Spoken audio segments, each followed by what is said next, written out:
don't care if you've been Luke Skywalking on these haters. If you up, smash that like button. Welcome to Black and the Black Times Infinity. I'm your host, Cthulhu's Prodigy, coming to you live and direct from the Dro. Smoke me out, fam, with that dank shit. On my left, the oldest ninja in the world, old ninja. Supreme Leader Kylo Ren did nothing wrong. Oh, we gonna get into it. On my far right, and the engineering on the ones and twos, choke people out on the threes and fours, Chronos. May the dank be with you. And last but not least, we got your boy Blue. Failure is the best teacher. Ooh. Nice. We about to bring this heat. Who we got up? Whomstead we got up in the chat all fucking ready. Got Paulo Lamine. What's going on? What up? What up? I haven't seen you in the chat before. Appreciate it. I'm pretty sure you're from Brazil because you're asking for Anita. And we just did a react to that video. So yes. we'll release it shortly. This weekend. Yeah. Hell yeah. Hell yeah. And our listener of the week would be, of course, Mr. X, but also Sean Ferber.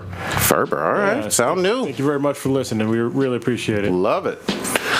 We got a very special pouring out Hennessy. We always start off the show showing our respects. This week, actually, Chronos, not Old Ninja. Why don't you take this one? Yeah, so this one's going to hit a little close to home for me. A friend of mine named Roman Murillo Jr. passed away over the weekend. He passed away in his sleep next to his wife, which is pretty brutal. I actually met him through another friend, and he was one of those guys who he was... it was pretty inspirational because a lot of people fuck their lives up, but very rarely do people get their shit back together. You know what I mean? And that's what he did for the most part. He fucked part of his life up, and then he got his shit together, and he married the woman of his life. So he got the girl in the end. And kids and all that too? Or? He has 3 kids. Wow. They span from 10 to 20. So yeah, it was real unfortunate. Wasn't expected. It's a bummer. But I'm going to ask our listeners if you can donate. I'll put a link in the description of this podcast. But he had moved to Hawaii, and his kids are here in the contiguous United States.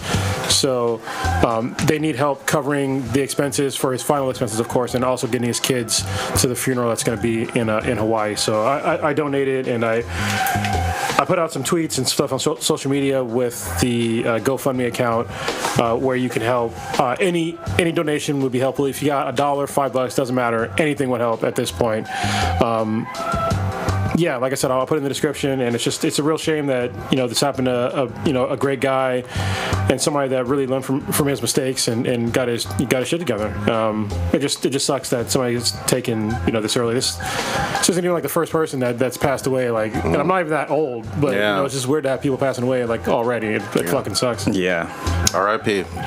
Homestead of else we got. So this one's a little strange. She passed away about almost a month ago. She passed away November 30th, but their family just released the news today. All right, who? So we have Heather North. So you may not know who she is, but you know her voice. She's the voice of Daphne Blake from Scooby-Doo. Okay, yeah. So she from the original Scooby-Doo. So she did some stints on Gidget in the 70s, but in 1970 she started doing voice work for Daphne. She continued all the way through the Scooby and Scrappy Adventures, and she was also in the Hanna-Barbera cartoon Captain Caveman and the Teen Angels as Lonnie. Nice. So R.I.P. to her. And then we have Combat Jack. I guess he's a hip-hop podcaster, and he used to be a lawyer for Def Jam. So his podcast had guests such as LL Cool J, Nas, Nori. He had colon cancer. He died at the age of 53. Still very young. Yeah. R.I.P. All right, meat and potatoes time, motherfuckers. We'll start it, and we're gonna have some special guests join us a little bit later on in this. We gotta jump right the fuck on in. Everybody in the nerd world has been waiting for our breakdown of Star Wars The Last Jedi. So, PSA, we're about to spoil the shit all over this. We're about to Peter North fucking spoilers all over the place on this. So, if you have not seen this, Bustin'. or if you're curious about our review, this is going to be super spoiler heavy. And Stitch isn't here to ruin it, so. Yeah, he's not here to hate. I know he's Bringing probably his going to be in the dinosaur. chat to hate. Yeah, he's Christ debating over fucking raptors and T-Rexes and shit right now. So if you're listening now on our live chat, I'm going to try to watch and see what people are commenting and kind of give your voice into the conversation as well. Yeah, if you have questions for us, just put them in the chat. Yeah, hopefully we can keep up with it. And Yeah. if you're listening to this outside of the live stream, hopefully I'll do an audio check right now. And I'll tell you when we stop talking about Star Wars. There we go. We need like those like Star Trek, Star Wars alarms and shit. Yeah, Fucking yeah. Buzz everybody. Wait, here we go. Okay, we're back. First and foremost, super polarizing film that has basically split the geek world in terms of their feelings on it. So that being said, I'm going to start with you, Old Ninja. You are probably the biggest Star Wars stan that we have on the cast. Why don't we start with some of the positive? Because we almost always go negative first. What's the thing that you liked about The Last Jedi the very most? What I like the most, I'd have to say, damn, I'm gonna have to side with Prodigy on this. The one that I was actually impressed with was Kylo Ren. I felt like he had the most development from The Force Awakens to this, and I was more intrigued with his backstory and what happened between him and Luke. I was super interested in that. Also, I mean, I wanted to know more about, you know, the first Jedi Temple and stuff, but as like the interaction between Rey and Luke, that kind of went away. It became more about what happened to Luke and what's going to happen with Rey. So those are the two main things that polarized me the most. That you like, in general, you like those. Okay. Oh, yeah, those are the two that stood out. Like every time those scenes, every time it cut to like Act 2, I believe that's the name of the island, and then when it would cut to Snoke's ship, I was like waiting to see what the fuck's going to happen next or what's going to be said to like try to like just polarize me to the seat. So I was on board. Kronos, what you got?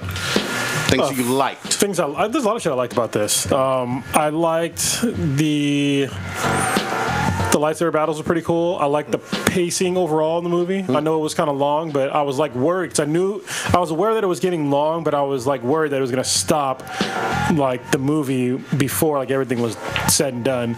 I really liked Rose as a character. I thought she was fucking awesome. I liked how they tackled some minor issues about slavery and stuff. That was pretty cool. They had some Easter eggs in there as well. That was pretty cool. There was new, like, fucking red samurai ninja things. You know, there was some really cool shit in there in the movie that I think a lot of people just kind of overlooked. And I also liked how they kind of they really pay attention to the fans when people were complaining about how they just redid a whole story. You know what I mean? Which is kind of true. I mean, the Force Awakens, they kind of just rehashed one of those Star Wars movies. And this one, they made it abundantly clear that they basically wanted to kill off everything previous to this movie. And I thought it was well done in my opinion. Even though it was kind of a little short-sighted, but we can get into that a little bit later. But yeah, I mean, overall, you know, I thought it was a good movie. So. All right. Good takes on there. Blue, you were the last one to see this. You had obviously been in New Orleans, like you told us, but you did get this film viewed. So Yeah, I got to see this last night, and I actually saw it by myself. It's very rare for me to go to movies by myself, but so my take on the movie, actually, I thought it was great. I thought it was a good movie. I liked how Cronin said the lightsaber scenes were like on point, especially the last one between Kylo and Luke Skywalker at the end was pretty cool. I like how they introduce more characters, like more female characters. Because if you go back to episode 3, 4, and 5, Leia was pretty much the only female. In this one, we had like a new Asian girl. We had another female working the panel. We had a new captain who took over when shit went down with Leia. That was pretty cool. And then we got to see like so a few more androids and some really. Real quick, sorry, I hate to cut you off, but people were actually complaining about there was too much inclusiveness in the movie. I was like, what the fuck is wrong with you? Dude, it's fucking space. Like, come on. There's fucking a fish dude. Come on now. There's a giant fucking walking dog. But yeah, one of my favorite scenes is the scene with, what's the name of the airplane pilot? Oh, Poe? Poe, when he's flying over the giant fucking Imperial ship, and he does like a cool fucking drift in this fucking in his X-Wing. That was fucking dope. Yep. Good shit. Prodigy, what did you think? So I liked much more than I disliked on this movie. Staying with the positive, the number one thing for me, Kylo Ren makes this film work all the way around. I feel like I did a complete 180 on him. After Force Awakens, I thought he was a whiny, kind of emo, unrelatable villain. In this one, he makes sense to me. His feelings about his family, his feelings about Luke, his feelings even about Han, and his feelings about the rebellion in general all make sense from his perspective. I feel like he also got elevated to me where I put him almost like Thor or Wonder Woman or Hercules in terms of like a demigod-like status in the realm of the Jedi and Sith and whatnot. Who are you talking about? I'm talking about Kylo. Really? Oh, absolutely. You're fucking tripping. Hold on. Yeah, let him. Hold on. He's way up there. I think that Rey is probably on the same level in terms of raw power. But the reason that I put him way up there, the first reason for me was Luke had no fear whatsoever of Vader throughout all of the first three movies. Or the Emperor. Or the Emperor, yeah. I mean, their power didn't faze him one fucking bit. But in this film, you see for yourself that Luke is scared of Kylo. So much so that he does the bitch-made ass move of trying to come at him during his sleep. And Luke Skywalker is basically the Scar from Lion King on this fucking film. He's Ben Kenobi in this. But I like Kylo because of that story. I don't think Kylo is nowhere near like a Thor or Wonder Woman. Fuck that. I just gotta stop. That's fucking ridiculous. He got his fucking ass kicked by someone who wasn't even trained. He got shot by a Wookiee. What the fuck? About for this film? No, in the last one, he got shot by a Wookiee and he got fucked up by somebody who wasn't even trained. So I'm talking about for this film, because I agree that in Force Awakens, some shit happened that seemed confusing from his power level, and I didn't enjoy him whatsoever. But because his power level is basically unheard of, and you can see that through Luke. I think Luke is more powerful than he is. Yes. He's the most powerful Jedi ever. I completely disagree with that. No. He survived his little attack. He fucking projected his entire fucking being onto another planet and tricked his ass. If he was so powerful, how did he not know it was a fucking force projection? He was, well, go ahead. You wanted to get in? Yeah, I want to break it down, but go ahead and finish before I get going. I think you can see that he's afraid. I mean, Luke. Well, yeah, for sure. And don't get me wrong, I like Kylo. I don't dislike Kylo Ren, but I think putting him on a pedestal that high is that's kind of ridiculous to me. From this movie, I think he definitely warranted. Again, Luke was. Kylo was afraid of Luke too. See, I don't think so. I think it was much bullshit. He had a. Okay, go ahead. For me, the reason that scene with Luke basically treating Kylo like he was so much of a threat that he had to take him out while he was sleeping. That proved to me that he didn't want to face him toe to toe. Just like having everybody fire all the lasers at him when he's on the ground instead of coming out first. He did eventually come out, and I get. But hold on, I get you on that. All I'm saying, we are getting into the. Yeah, we are getting into. I thought we were talking about the positive first. Wait, back to the part with Luke about to kill Kylo while he's sleeping. He wasn't going to kill him. Like he was just like, I guess. No. Wait, listen. He was reading his power level, and he could see into the future, and he saw that he was going to transform to the dark side, and then he pulled out his saber. He was going to kill him, but then that future went away, and he started to pull back. But Kylo woke up, and he tried to stop him, but Kylo had already grabbed his lightsaber. Okay. Would you like to? Yeah, I'm gonna interject a little bit. So, what Cronus was saying about Kylo, as much as I did like his improvement in his character development, he got cucked 3 times in this movie, maybe 5 if you count Rey and Luke. He got cucked by General Hux. He was cucked by Snoke. And he was cucked kind of by Rey. He got cucked by General Hux twice, by Snoke twice, Rey and Luke like at least once. And his mom. The thing about Luke going to Kylo, he saw the darkness within him. He knew that he was losing him, and by decree of the Jedi Order, he's supposed to smite, the darkness, anyone that could potentially become a Sith. So he was going to do it, but he knew that he was family, and he couldn't kill his nephew. So he scaled it back. He said when he tells Kylo, or not Kylo, Rey. when he tells Rey what really happened, he mentions how he saw the darkness, but then all of a sudden the future had changed because it wasn't completely decided if he was going to go to the dark side or not. Yeah, he did say his future was uncertain, but I don't think he saw into the future clearly. And he was also afraid of that darkness becoming a new Darth Vader. Real quickly though, I thought, and I don't have his exact quote in front of me, but I thought his quote, him being Luke, was, "I've never seen this level of power." Yes, I've never seen this level of power before. That's what struck me. Except in Ben Solo, it didn't scare me enough then, but it does now. That's very telling. Yeah. Yeah, but then so is having somebody fire him for like minutes, instead of just coming down and facing him like a man. He's not perfect. I'm not saying he is. And he still got tricked. Yeah, he did get fooled because his anger for his uncle, who tried to kill him in his sleep. Oh, he was scared of him. He was clearly scared. See, if he didn't ever get out, I would agree with you. I really would agree with you that he was scared of him. I think he was scared from the get-go. He was like, okay, obviously these aren't working, so let me come down then. Yeah, but he wanted to do it. He wanted to face him head on. But again, I feel like Luke was the more scared because in the middle of the night, that's nothing that anything we've ever seen in a Star Wars movie where someone's trying to take somebody out in the middle of the night. I don't think Luke was scared. I think he was ashamed, which is probably worse. So it looks like worse than being scared. Matt's ears are burning. Yeah, Matt from Pre-Rec Live he saw this, I believe, today. Yeah, and he is. But we got derailed on. Yeah, we did. But I mean, we said we gonna go in. Yeah. I mean, I have it slightly broken down. Okay. So, a lot of the fan base, as Prodigy said, is split about this movie. Some say this is a beautiful masterpiece. Others are saying that this is utter shit because their childhood got destroyed. So I think it's all right. I want to be able to break it down between us and some people that feel that this movie destroyed itself. D&G are gonna dial in, no?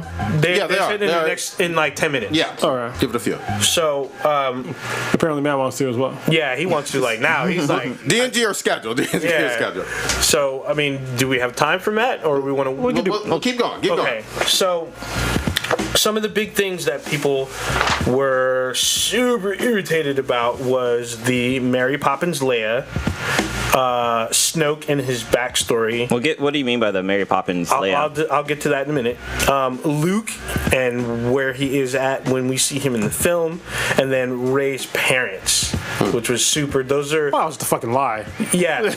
Well, we'll break them down because I know Daniel and Gian got something to say. I know Matt's probably gonna have something to say, but those are some of the ones that I know were the most vocal. I mean, there was a lot of stuff that people were saying like they didn't, there was stuff about the porgs. Like people thought the porgs were going to ruin the movie. When they saw it, they're like, well, I guess. Those are the space chickens? Yeah, the space chickens. So it was like chicken penguins. Yeah, you're really scared about porgs like being Ewoks or something. Like I didn't get it. Maybe they were scared that this was gonna. Well, they have to have something in there to sell toys. Like even in the past, like they have the Ewoks and stuff like that. And yeah, I mean Jar Jar. It's always been that way. I didn't buy a single Ewok toy. Yeah, no, I had Wicket. No, fuck that. I had Chewie. I had Luke. I think I was an Han Ewok Solo. one year for Halloween. Were you really? That's Yeah. Mid-80s. Yeah, I had like that plastic mask you can't see through, but it cuts up your fucking face. Oh, goddamn. You So- try to stick your tongue through the hole and it fucking cuts that up. So Matt is pissed because I just thought we'll just dial him in. all right. This would be easier. Let him nerd rant. Well, no, hold on though. Hold on his nerd rant though, because we got Daniel and them scheduled. We're gonna bring him in a little bit later though. Okay. Yeah. Real quickly, from the list that you mentioned, Old Ninja, which one of those do you think is actually valid in terms of a criticism of this film? We've talked about some of the positives. A valid criticism? Yeah, exactly. What are the valid criticisms for this So film? the valid criticism that is not on this list is some of the plot devices that didn't. I felt that didn't work. There's some copying from. Well, there's this one plot device which I thought was fucking. It dragged on, and I What thought was it? it didn't make sense. Is Poe Dameron not knowing the plan? So he's their best fighter pilot. He's set up to be like insubordinate, and it comes down to when Leia comes back, like all of a sudden, oh, we were escaping to this planet that has a base, and they could have told him 30 minutes ago instead of making it look like he's a fucking traitorous asshole. And I'm like, this is fucking stupid. All you had to do was tell him the plan, and then he would have set up the rest of the team to get ready to leave to land on this abandoned base. I got words on that, but if you want to get in, go ahead. Yeah, there was a lot of weird things in the movie that seemed way too convenient to move the plot forward. Yeah. That should not have been done. The biggest one of mine, which is why I knocked my score down for the movie, because it kept bothering me, was when everybody left the fucking ship and they were like, oh well, somebody's got to stay behind to pilot the ship. No, you don't. All right. First of all, when you see this fucking chick on the fucking ship by herself, what is she doing? Is she piloting shit? No, she's just walking around watching them get fucking. I'm like, what the fuck was the point? You tell me there's no fucking autopilot on a fucking ship that size? Yeah, I was or thinking even just that let too. it cruise. Yeah, what the fuck? You don't just Have a you fucking don't got a drone. brake. You can just put on the fucking gas pedal or some shit. Yeah. I mean, come on, man. That shit was totally ridiculous. Like we And got to see BB-8 having on that doing that like tauntaun or whatever. no, He was fucking controlling drone, that. yeah. Use the drone to fucking Yeah, control the it. fucking drone. It was that shit was so stupid to me. And the reason why I hated it even more is because it set up a plot point, even though it was cool, but to have her turn around and then just do it. But you could have had anything do that. You could have had it on fucking remote control. You could have had a fucking droid do it. Fucking C-3PO could have gone out that way. I'm gonna say this. I'm gonna call her purple-haired cunt. It's This bitch literally took 1.5 points off the film for me. I hated every scene she was in. Yeah. PHC, as she will always be known as. Admiral Holdo, which Purple-haired cunt. You're absolutely right, Old Ninja was a piece of shit to Poe for no reason. And the reason why I really hated this, and people got all up in their fucking feelings about, oh, well, Poe is... they used the fucking triggering phrase of toxic masculinity with Get the fucking fuck out of that Poe. bullshit. Oh, my Yeah. God. But here's my refute to that bullshit. We've seen this before in other science fiction. When we all watched Battlestar Galactica, we saw Starbuck. Wait, is this them? Yeah, it is. Yeah.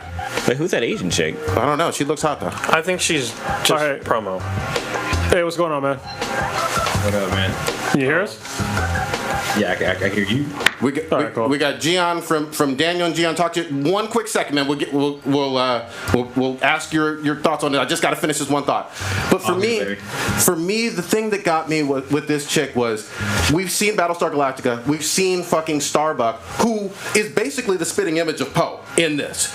A hotshot pilot, kind of rebellious, does whatever the fuck she wants. Nobody ever had any fucking problem with it. General Adama handled it very well. In this one, Leia and Poe's relationship is handled very, very well. It's not about male, female, anything like that. It's just that this bitch is a cunt and doesn't know how to lead people. And the other thing I'll say is they could have taken that one ship, the medic ship or whatever. Oh, the frigate.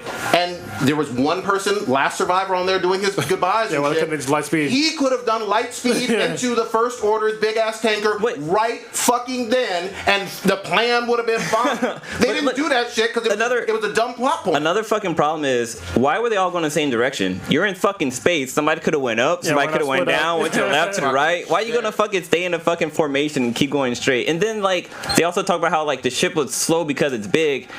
They should have been able to outrun them eventually. I mean, they were following them for 6 hours. They should have been able to pull away from them. I mean, they mentioned how like only thing we can do is shoot them with our blasters or whatever, our missiles. No. This is what was stupid about that whole point too. Is what you just said. Yeah. There was a bunch of ships that were with that big ass ship. All right. One of them could have caught them, or I don't know, 5 of them could have just jumped ahead of them with fucking light speed and then just fucking pincered them. I was like, there's no way that all those ships could not catch one ship basically going impulse speed. Yeah. That shit's dumb as fuck. Yep. Let's get is it Daniel and Gian? Yeah, we're both here. Oh shit! Now listen, where are you guys from? hold on. They got a great podcast. Daniel and Gian talk shit. Friends of the show. They did our roast a few months back. We've never had them on the show. This is their fucking debut on here, but they're longtime friends. Daniel and Gian, what's fucking good right now? What's good? What Blue's got a set tripping or what? Wait, what? Make sure you guys get introduced. We're talking about the Last Jedi. Everybody in the nerd kingdom has strong opinions. I know that Daniel has spent $4,000 million trillion on his USC education and thinks he's better than everybody. Absolutely. Why don't you, Daniel? Do you want to give a couple takes on why you thought this was a turd movie? I mean, it's the worst in the franchise. We can start with that. Damn. You go back and watch episode 1. It's the worst in the franchise. Damn. I stand by that statement 100%. If anyone out there enjoyed those casino moments, those casino scenes, and you shit on the prequels, I don't respect you because those were pretty much lifted right from the prequels. Apologies if anyone has repeated any of my points already. But I mean, let's talk about Snoke's mystery being destroyed, Finn, his character being destroyed. I mean, Chewbacca not eating those little penguin things. I don't get that. That was great. I mean, it's Chewbacca. Let's be real here. He would eat that shit. We've never seen him eat anything. He had to replace Han somehow, okay? And he replaced it with the little penguin shits. I'm just fucking back. I'm just saying. And wait, hold on, real Admiral quick. Akbar dying with no proper send off. I mean, I heard you guys were talking about someone who could have sent that ship into light speed. Admiral Akbar doing it would have been awesome. Good point. But he died though. He did. Before that. He died. Speaking of that death scene, I mean, Leia should have been dead. I know you said Mary Poppins. It's more like Superman. Okay, Superman. I got it. Okay, I got to stop you. right there. So the Leia Poppins scene, I'm going to preface this a little bit. So Lucasfilm, when they were bought out by Disney, they had the expanded universe. Now, ever since they got acquired, they've been cherry picking elements from the expanded universe that we've been popping up. So we all saw Rogue One. So in Rogue One, they brought in the Hammerhead Corvette. Now that was first seen in a game, which was part of the expanded universe, which was in Knights of the Old Republic. So also within that game, we see for the first time a power called Force Barrier, and it is reused several times. We see it again in the Dark Forces series. We see it, like I said, in Knights of the Old Republic. We even see it in the Force Unleashed.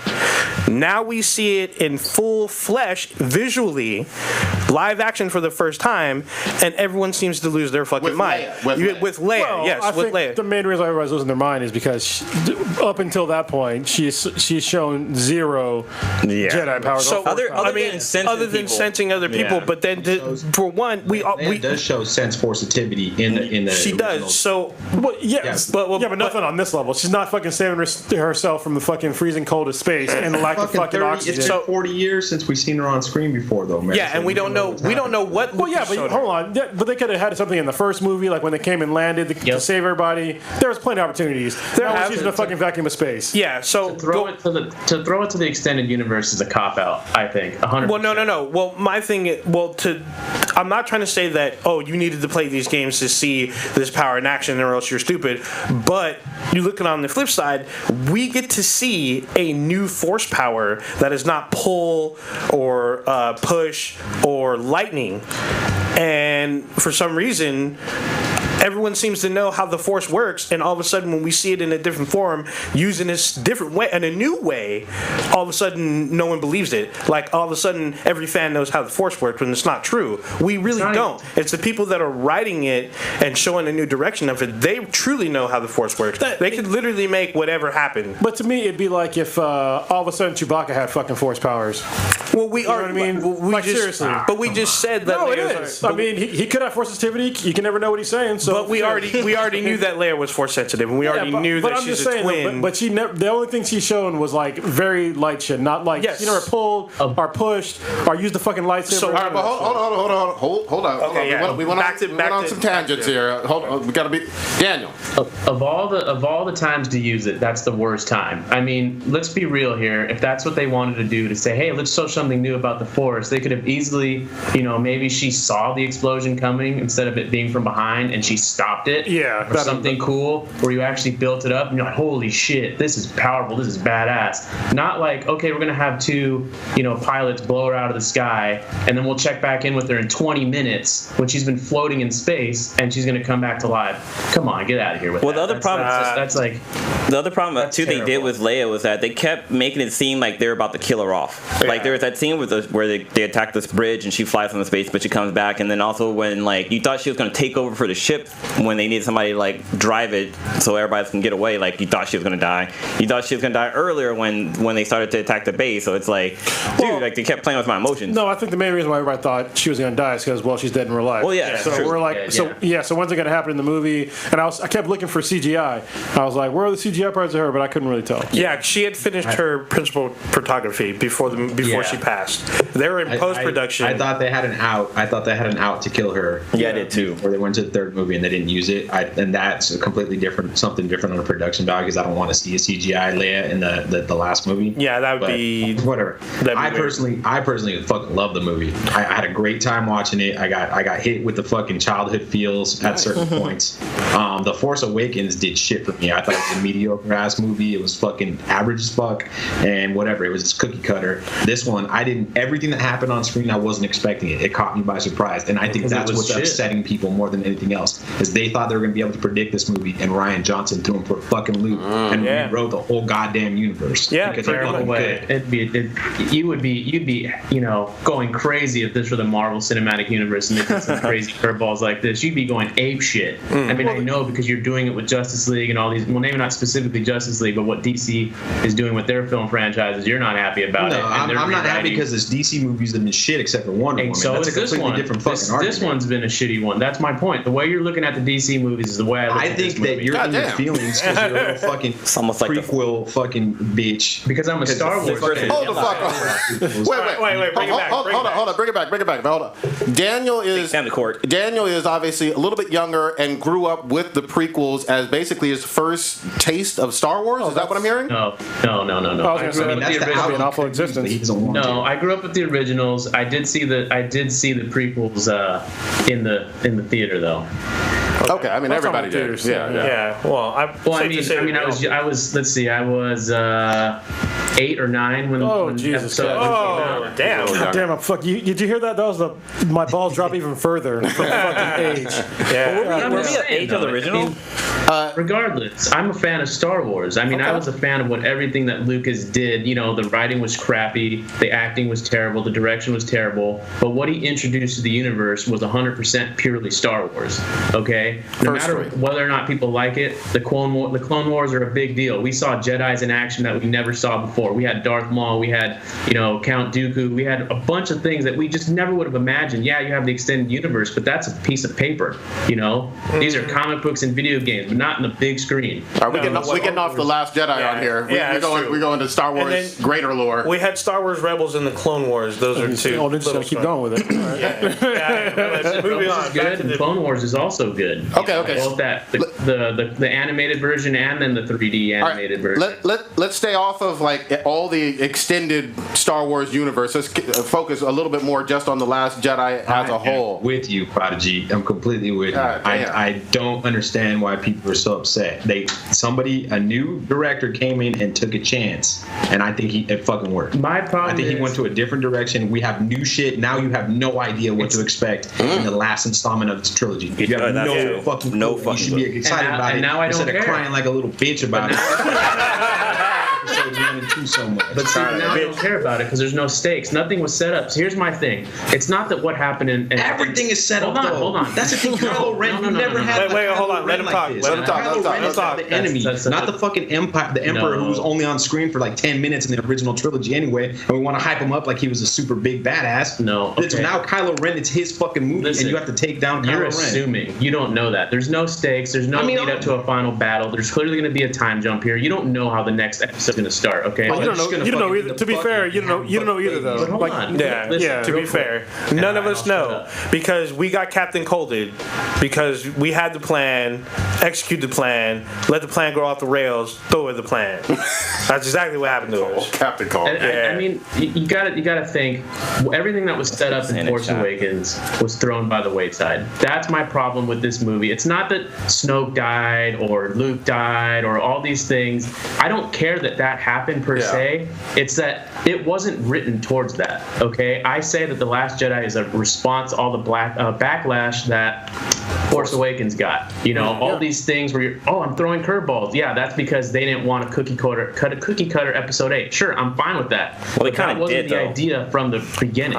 If they wrote to Snoke, okay, he's gonna die in the second one, great.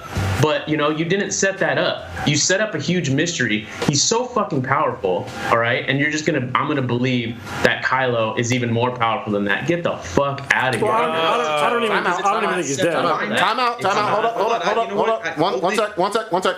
Get in across. Yeah, I don't think Snoke is dead. Not even for a minute. I don't think Snoke's dead. I think they were bullshitting about Rey's parents as well. There's a lot of shit they did in the movie that were like they can easily bring shit back. Wait. Just to be clear, you're saying Snoke can come back from. Yeah, for sure. Darth Maul came back. Yeah, Darth Maul came back. Yeah, like Darth from being Maul. cut in fucking half. This is true. So, but Also, this is for those of you who haven't seen this. Darth Maul came back in Star Wars Rebels, but then and also he ended up ruling over the Mandalorian. But no, for a also short period. that one dude from episode 2 or 3, the one that was killing Jedis and taking their lightsabers, that giant metal dude. He got fucked up by Grievous. Yeah, Grievous. He got fucked up by He got fucked up by Obi-Wan. Yeah, by Obi-Wan, and he came back. So I don't remember. No, he got fucked up by Mace Windu. Oh yeah, it was Mace him. Crunch. And the Gendy Taradowski. No, because We're going off on other shit that ain't the last sorry. Jedi. Yeah, that's true. We're just saying how he can come back. I'm just gonna pull some shit that Matt said in the chat about Luke. He said that Luke, who brought back Darth Vader from the dark side, is going to kill his nephew because he was going too dark or whatever. So chicken shit ass Luke. Yeah. So, but he brought his father back from the dark side. Yeah. So I think that's a precursor of how powerful Kylo Ren is. Yeah. So this is also another thing. Like, so Luke is back, right? He's teaching these people. Now, he's renowned as a great warrior, the one who vanquished Vader, stopped the Emperor, even though it was Vader who did it. And just because he did these great things, and like he says, he became legend, that does not necessarily mean that he's a good teacher. True. And it's like the saying that we have here: those who can do, those who can't teach.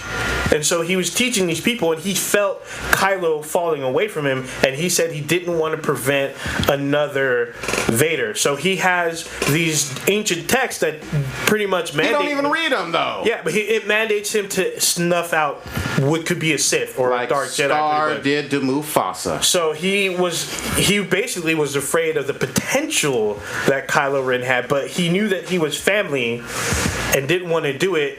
He doubled back, but it was too late because Ben saw him. Ben became angry and scared, fought his uncle, and everything went to shit. How could you possibly not when someone basically has the equivalent of a loaded gun pointed at you? Yeah, exactly. And you're standing over, you turn and over. it's your uncle. And your uncle, your family, your blood is over you, and like, what else are you standing over you with the lightsaber for? You should have done it the adult way. What's that? Open up lines of credit on him.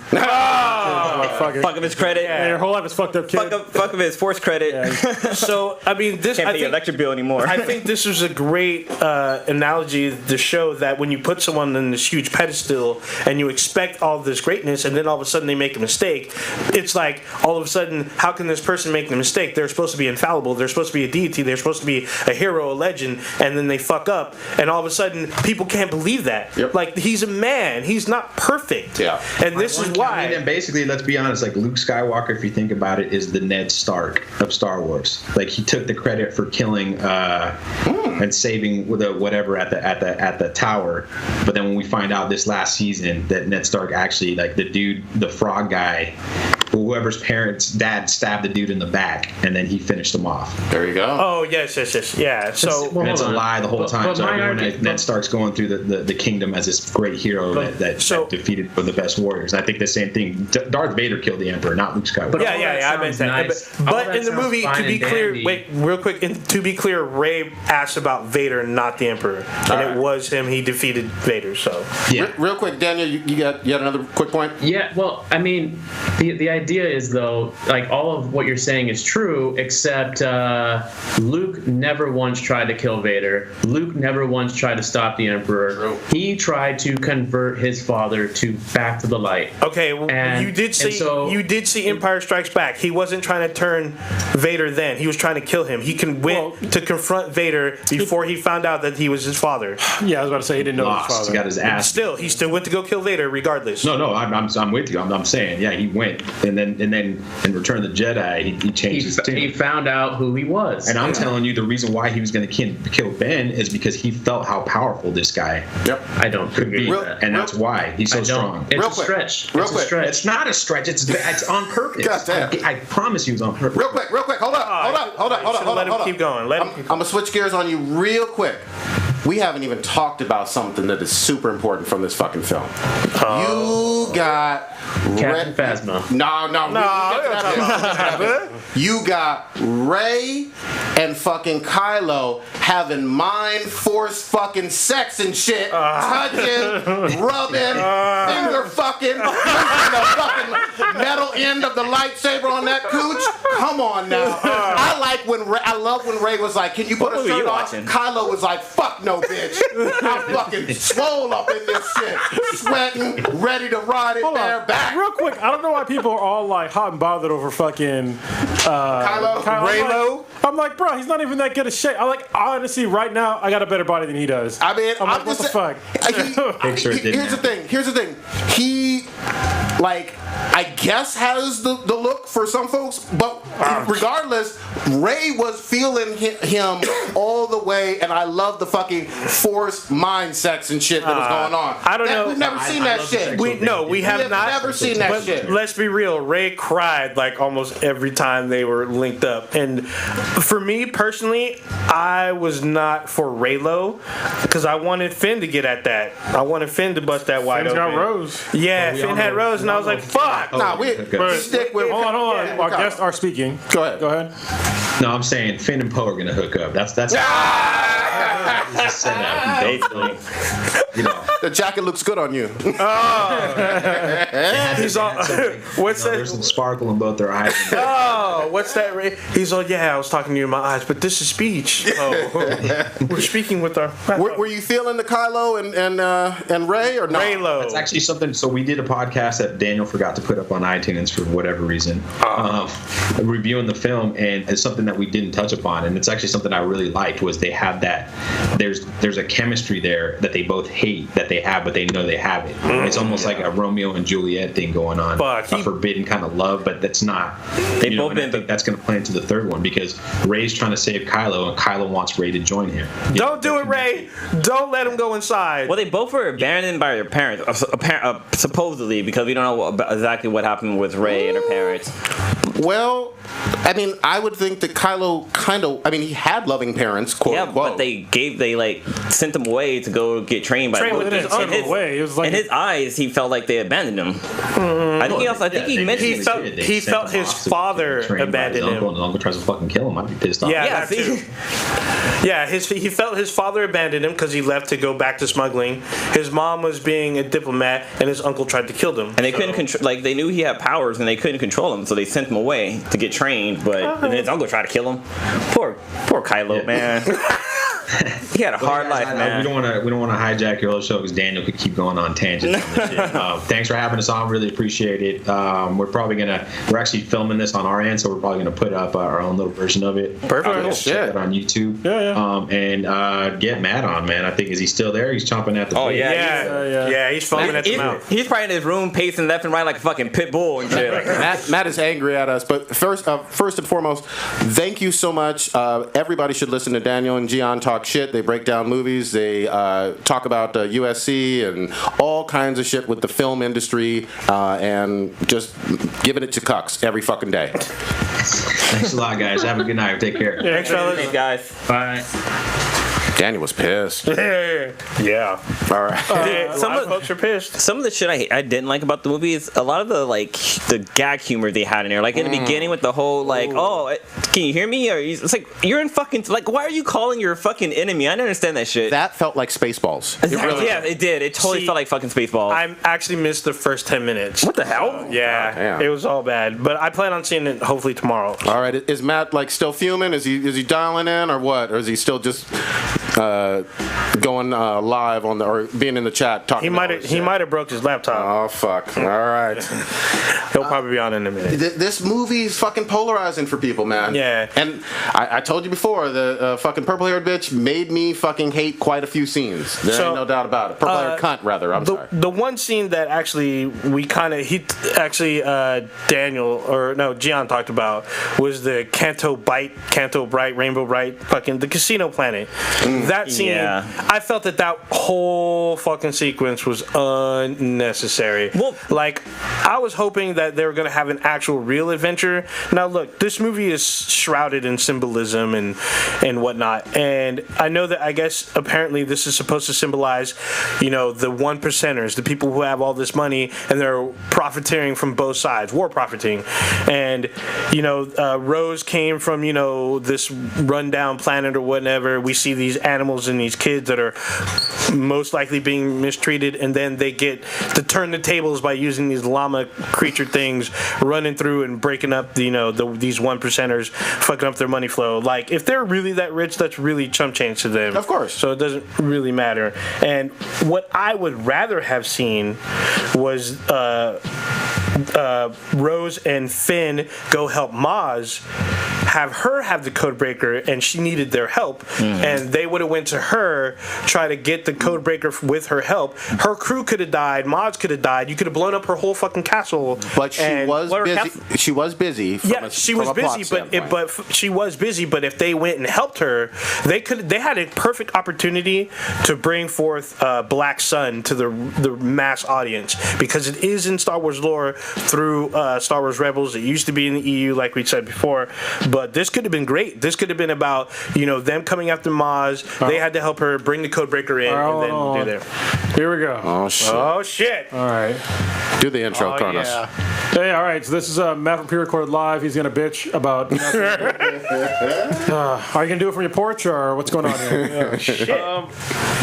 Okay. So. God damn. I got a little bit of an echo here. Hold on. No, it's on my end. Probably. It's gonna happen. Okay. I'll just ignore it then. Okay, so this movie is trash. And no matter how much symbolism or shiny effects or twists, because Rian Johnson is so fucking clever, they throw at us, it's not going to change the fact that the movie is trash. Explain it. Okay. Fijo. So when I walked out of the movie, I felt like I had been fucking trolled. Rickroll. Like I literally walked out of the movie like I don't want to even see episode 9 now because I just feel like I got like punched in the face for liking Star Wars at a Star Wars movie. God damn. Like I said, I do not buy that the Luke Skywalker I saw in episodes 4, 5, and 6, who brought back the most ruthless Sith Lord in the galaxy, like who is his father, brought him back to the light side, is going to be like, Kylo Ren, this kid I've known since he was born, like, oh, he's starting to turn dark, I better kill him. So That is elite. Yeah, well, That's elite. That is. it's been 30 years worth of from Return of the Jedi to Force Awakens, and Okay, but guess what?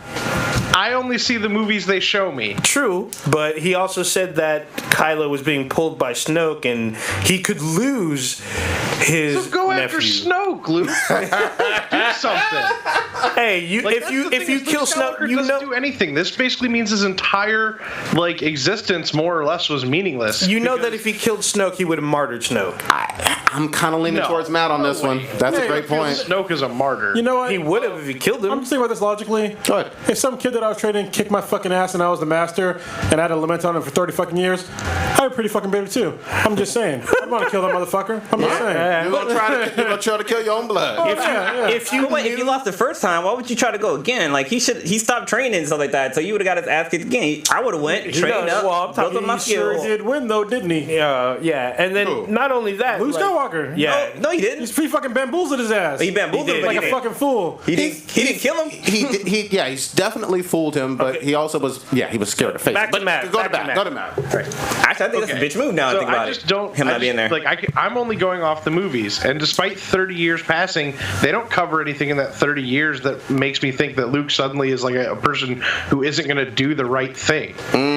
Well, except You for know when he what I'm talked saying? about it at length when he was on the fucking island. Yeah. He talked at length on why he wasn't doing shit. Because he fucked up. Well, he's talking about prior to the incident. And Well, that's what I'm saying. He talked about it. that in the anything movie. interesting this movie presents, it walks back. Like, all right, Luke, I'm starting to buy into the idea that the Jedi might need to disappear. That's cool. But then for his last line, he's going to be like, "Oh, I'm not the last Jedi. There's going to be more Jedi." And it's like, well, then what the fuck was all that preaching earlier about? Because because he disconnected himself from the Force. Well, he literally was the last Jedi. He's the last one that was trained in the Jedi arts. But he was also saying that it was time for the Jedi to end, and that, like, preaching that they shouldn't feel like they have control of the Force and stuff. And I understand that he had a talk with, like, weird, creepy, like, drunk Yoda.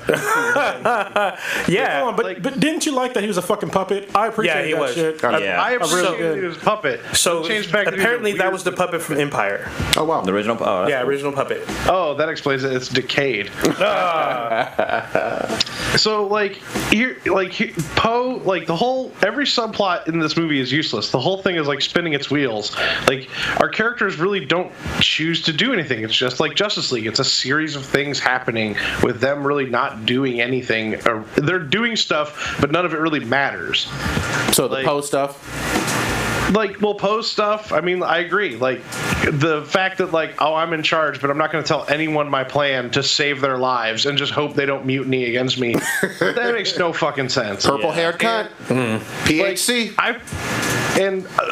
We're talking spoilers here, right? Yes, we we've are. been had. Okay. All right, so Luke phones in his fucking final showdown. I was sitting there in the Skyped theater, it. like, when he shows up, I'm like, oh, fuck yeah, it's going down now. Yeah, I was kind of pissed about that too. Fuck yeah, it's going down. And then, like, all those AT-ATs are shooting at him, and he's just sitting there, and, like, he walks out and Pimp brushes his shoulder. Yeah. Get this shit off And, my like, shoulder. I was just like, oh my god, he's so badass. And then when I realized he was a fucking hologram, I felt like I got punched in the face. Yeah, he's And that's what I feel like. I feel like every time, like, all the things that, like, Rian Johnson did were basically just like, I just don't want the fans to be right. Oh, you were invested in Rey's storyline and who her parents were? Fuck you. Take that punch in the face. Oh, you were invested in Snoke and what his backstory was and how he came to be and why he's so powerful? Fuck you. yeah. You like Luke Skywalker? You think he's a badass hero? Fuck you. You know what? That's kind of. Well, I'm sorry. Go ahead. Go ahead, sorry. I still think that Ray and fucking what's his Finn. name? And not Finn. Ray, Kylo. Ray and Kylo could be brother and sister. What the fuck? I just think that he knows he just wants to fuck his sister. So that's what. Ongoing story in Star Wars. That's what Kevin Smith thought that scene was when Luke stops him from touching each other.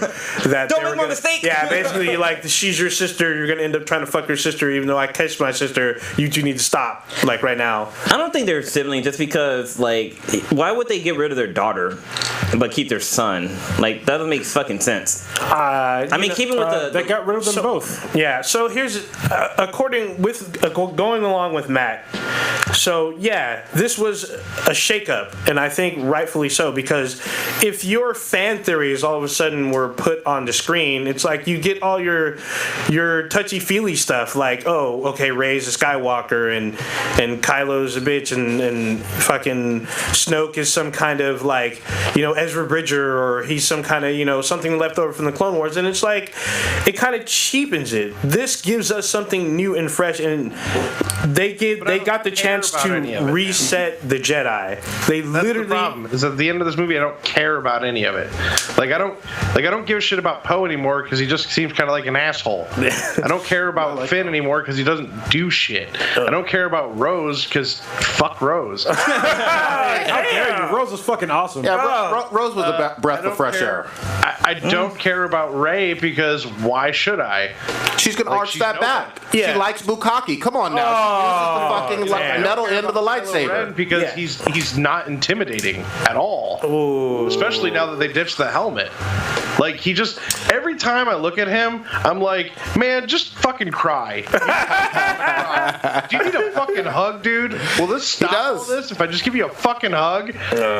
Jesus Christ. Like, so, I feel like I made a video back when Force Awakens came out, and just for my friends on Facebook, that was like Kylo Ren listening to Limp Bizkit on his fucking Star Destroyer. Hell yeah. And that's, like, this movie, I'm like, no, he's listening to Stained now. Oh, damn. Okay. I'm himself with his lightsaber. I'm gonna read something that Ryan Johnson posted about Rey, and I'm paraphrasing a little bit. All right. So this is Ryan Johnson talking about Rey and her parents' lineage. He says, if the answer presented to her was your parents are so and so, here you go, here's your place in history, that would have been the easiest thing for her to hear, and it would have been easiest for us meaning the audience, to hear.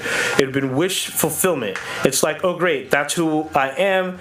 That's that. The hardest thing she could hear would be, no, you're not going to get the answer of that definition. In fact, the fact that you don't have that is going to be used against you by Kylo to try and make you lean on him. You're going to have to find the strength to define yourself and stand on your own. Hold up, real quick. From the scenes with her and Kylo towards the end, I got the strong impression that obviously she always knew that she was from nothing. Yes, and that was the truth, right? That was the truth that she denied herself, and Kylo voiced it. But you know what? Thinking about this now, I feel like with Kylo, not Kylo, what's her? Ren. Was Rey. Rey. God damn. I feel like they're really copying Luke Skywalker's storyline, because Luke didn't know who his parents were. She didn't know who her parents were. She all of a sudden got the Force, and she wanted somebody to train them.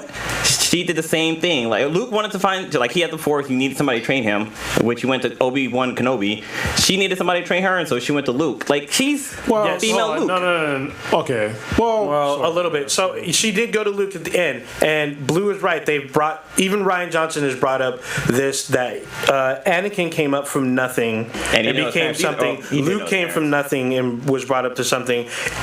Going back to the prequels, but Anakin was Jesus, though. Oh, damn. He was. Yeah. Well, I mean, here's the thing, though. They were not sent on a mission to find Anakin. They didn't sense or, seek out Anakin. They weren't on a mission from the council. They landed there because their ship was broken, and they happened to find him by happenstance. You could argue it was the Force, but because of that finding, he grew up and came up. And Rey represents that, anyone from these trillions of planets out there could have this same kind of power. Well, same thing happened to the Skywalkers do not have a monopoly on the Force. True. And Rey They don't. They're just the We've best always at known it. that. Yeah, well, but the problem is that this becomes a Like family Mace issue. Windu doesn't look like he's part of the Skywalker family. He didn't, but he's gone. And now that we have these new people, He's gone, but that doesn't mean that like we would assume as fans like, oh, there goes all the Jedi bloodlines. but still, here, we find someone that has this almost savant of the Force, and that doesn't mean that it's limited to the Skywalkers. So I don't know if you guys noticed this, but in the movie, did you guys notice at the end what happened? Yeah, The the little kid. boy. Yeah, there was a kid that Yeah. used the Force. Yes, Like, but Kimbrick didn't even see that shit. no, well, she didn't see that. Oh, they made it obvious. They made it Yeah, obvious. I that think he they had the wanted Force to make it power. obvious that there's people that are out there that have this power, but they're who's not. gonna train them? Well, that's what's going to be in the next movie. That could potentially be the next one. Yeah. Because like that's the thing. It's like I bought a ticket, like because I was like, all right, I'm gonna go see a Star Wars movie. What they gave me wasn't a Star Wars movie. It had all the trappings of Star Wars, but it was like Kmart Star Wars. They kind of sowed the seeds on who could do it because Rey has the original Jedi text. So she goes through it and reads it, I thought becomes those an were actual burnt. Jedi master. No, she took them. They're in the fucking ship. They okay. showed it. They showed it, yeah.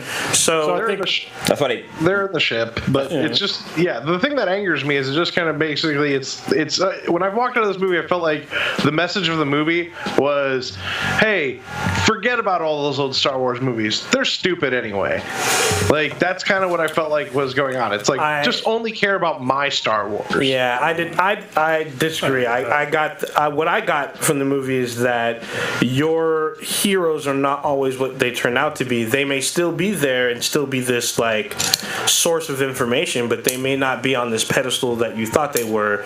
And they got a chance to reset the Jedi so they can literally do away with some of this old doctrine about not having children, not having attachments, training later. Hold on. Let him finish. Let's go ahead. Yeah, training later and not being, because in the Star Wars lore, Are you going on and on? Fuck it. well, they're known as baby stillers. Yeah, but hold on. One quick sec. Matt, I know you didn't like this. Got my notes. Is this like Daniel indicated that this was his least favorite Star Wars film ever? Is this worse than Episode 1 or not?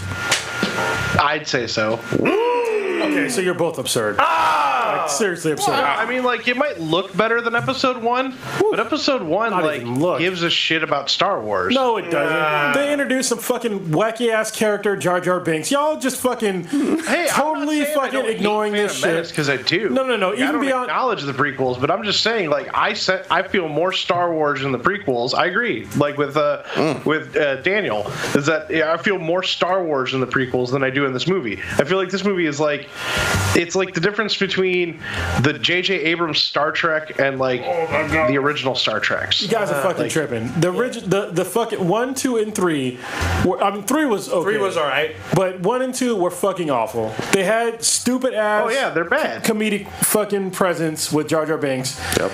They try to put in a love story between clearly a fucking molestation case because he was a goddamn kid and she was like an adult, and all of a sudden in the span of like 2 years, 10 years. all of a Same sudden he's age. fucking grown. They're 10 That years. shit's She's supposed to be ridiculous. 18 and she's like I'm not 20 saying and it's a- something. I'm and not it's a saying dumbass not love story. ridiculous. One, it's a but, dumbass like, love story. Like we're not getting into that shit in this one.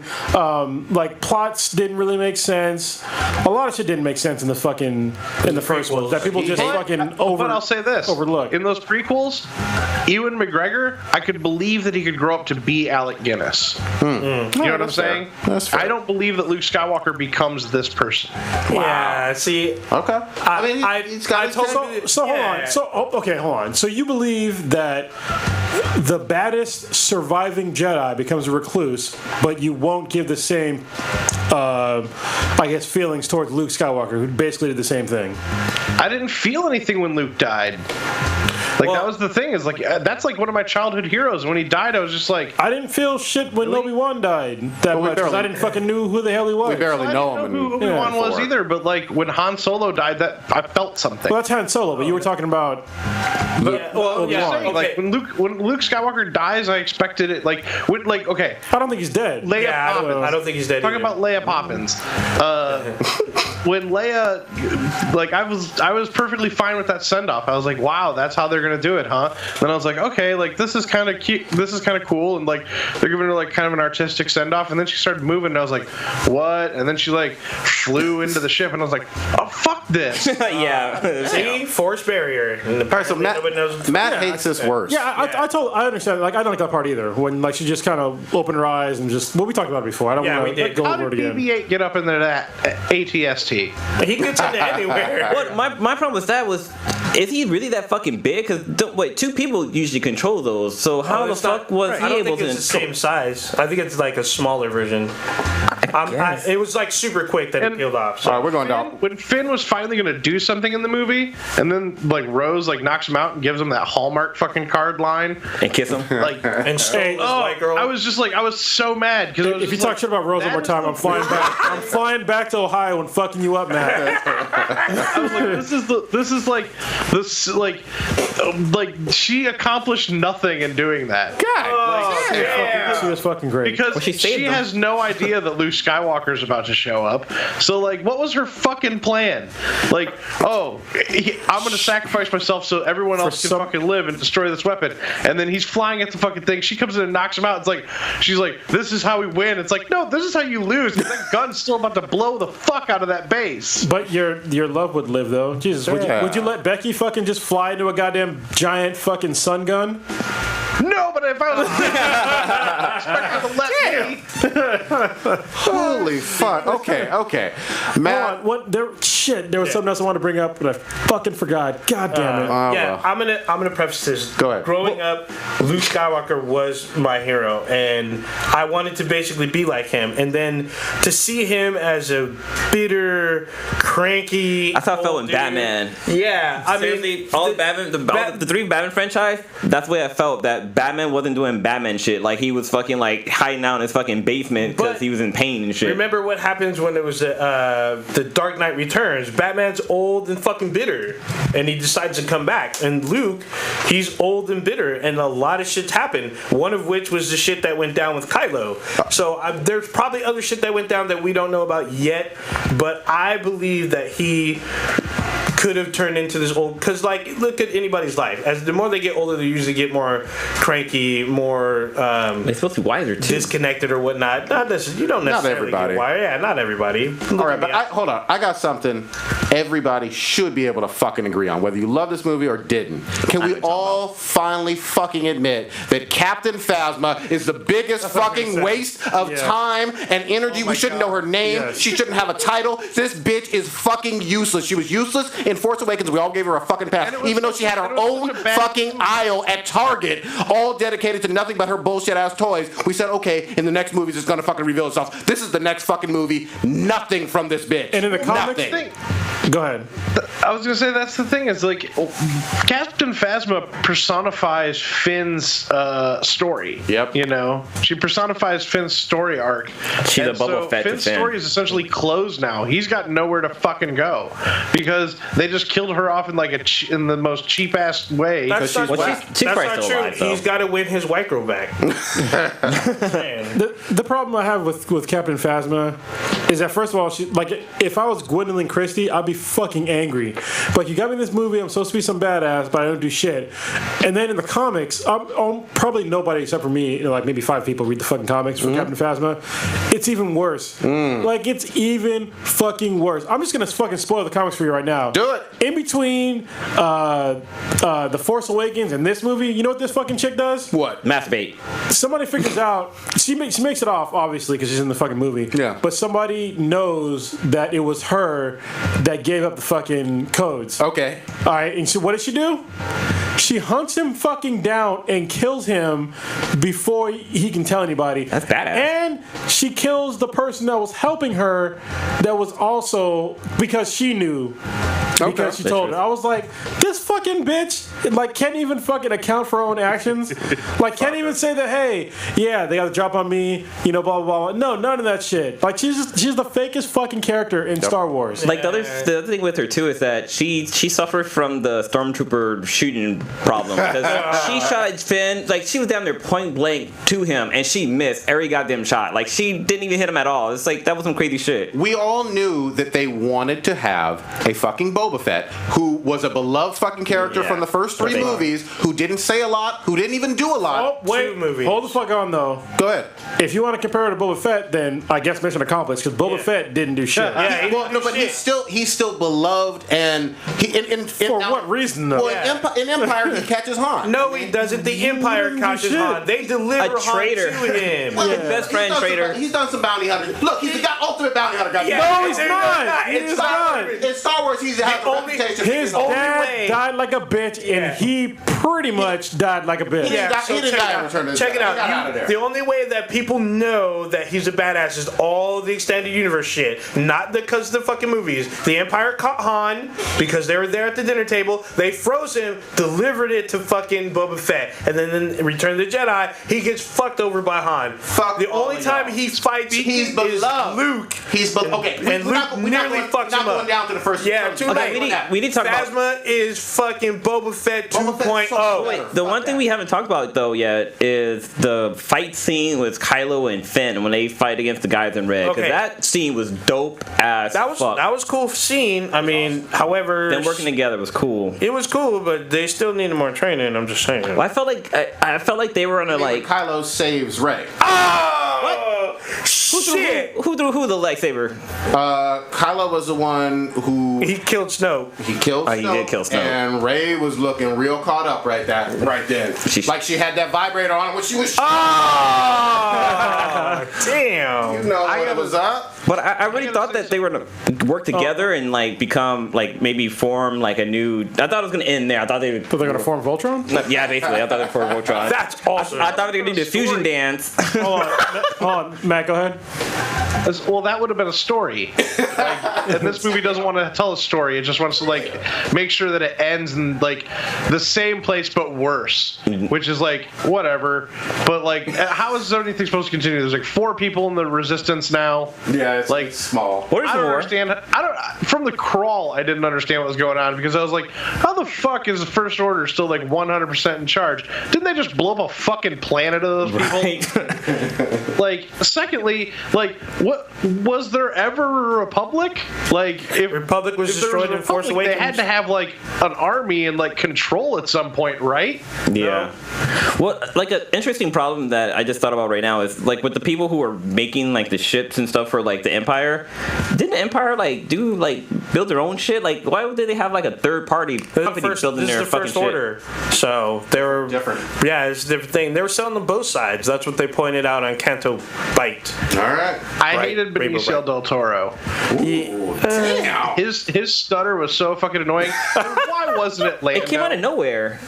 Yeah, Why it felt wasn't it weird. fucking Lando? Because it'd be old as like, fuck. And Who cares? It's fucking Lando. Lando isn't a fucking cryptologist. I mean, He's a smuggler. he's just a black guy, goddammit. Wait, You don't know how to hotwire a car. Hey, get it right. He's a gambler. He's basically a mayor. oh, No, he's a mayor of a city. That's what Yeah, he does. Cloud City. But, he's- like, Oh, okay, but so he they left could have Cloud gone City. and met Lando and then had him be like, "This is the person you want."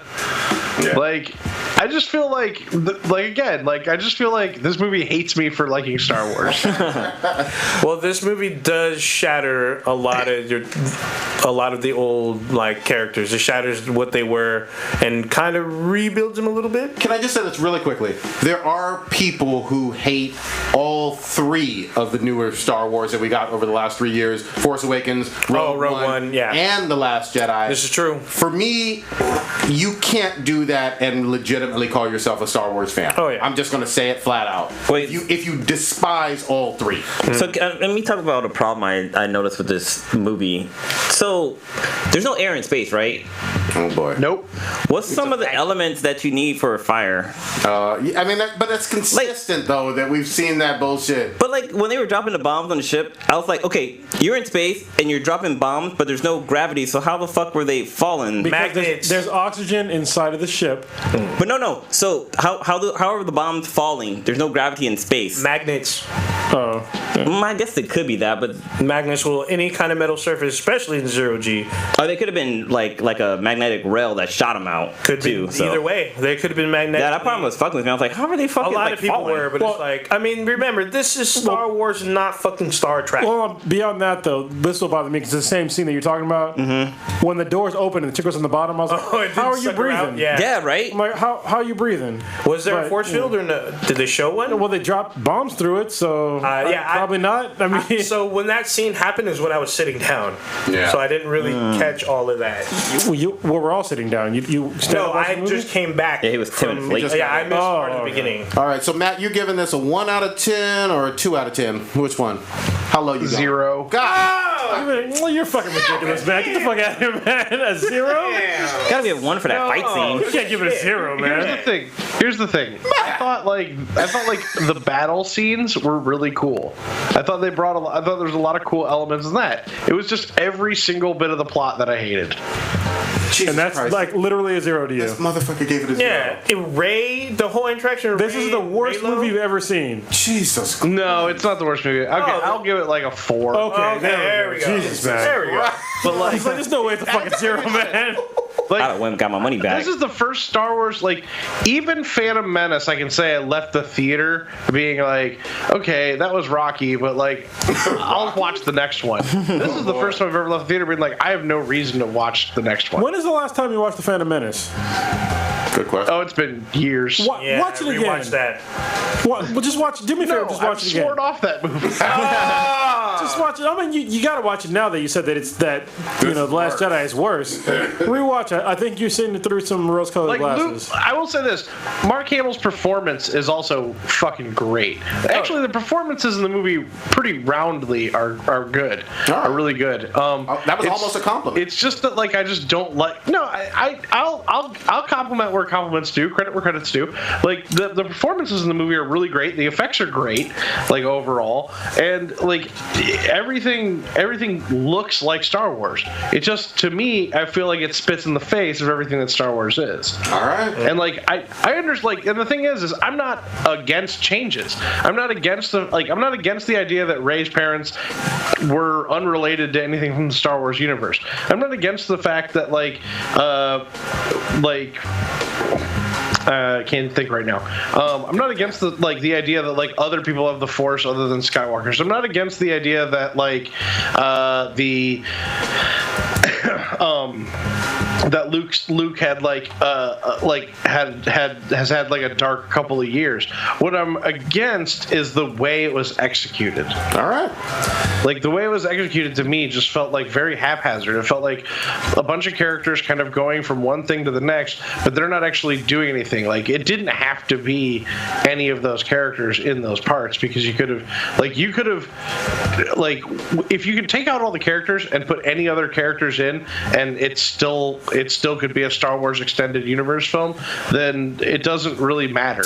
No, I disagree, because especially with Luke and Rey's relationship, and then Rey and Kylo's relationship specifically. yeah, like if you put Finn into Rey's place when they're going up against Snoke and fucking Kylo Ren, doesn't work. Any other character besides Rey doesn't work. Yeah. I mean, come on, man. No, I just mean like if Mark Hamill was playing another Jedi, you know, if like all the characters were the same archetypes but they were just swapped out names, it would still be just a Star Wars movie. But this felt like it didn't, like, I just felt like it didn't deliver on what I have been promised as a Star Wars fan, sticking with it all these years. So you're saying you're mad because your fan theories didn't come true? No, because I didn't have really any theories. I went into this really open-minded and really just like, I'm ready to sit down and watch a Star Wars movie.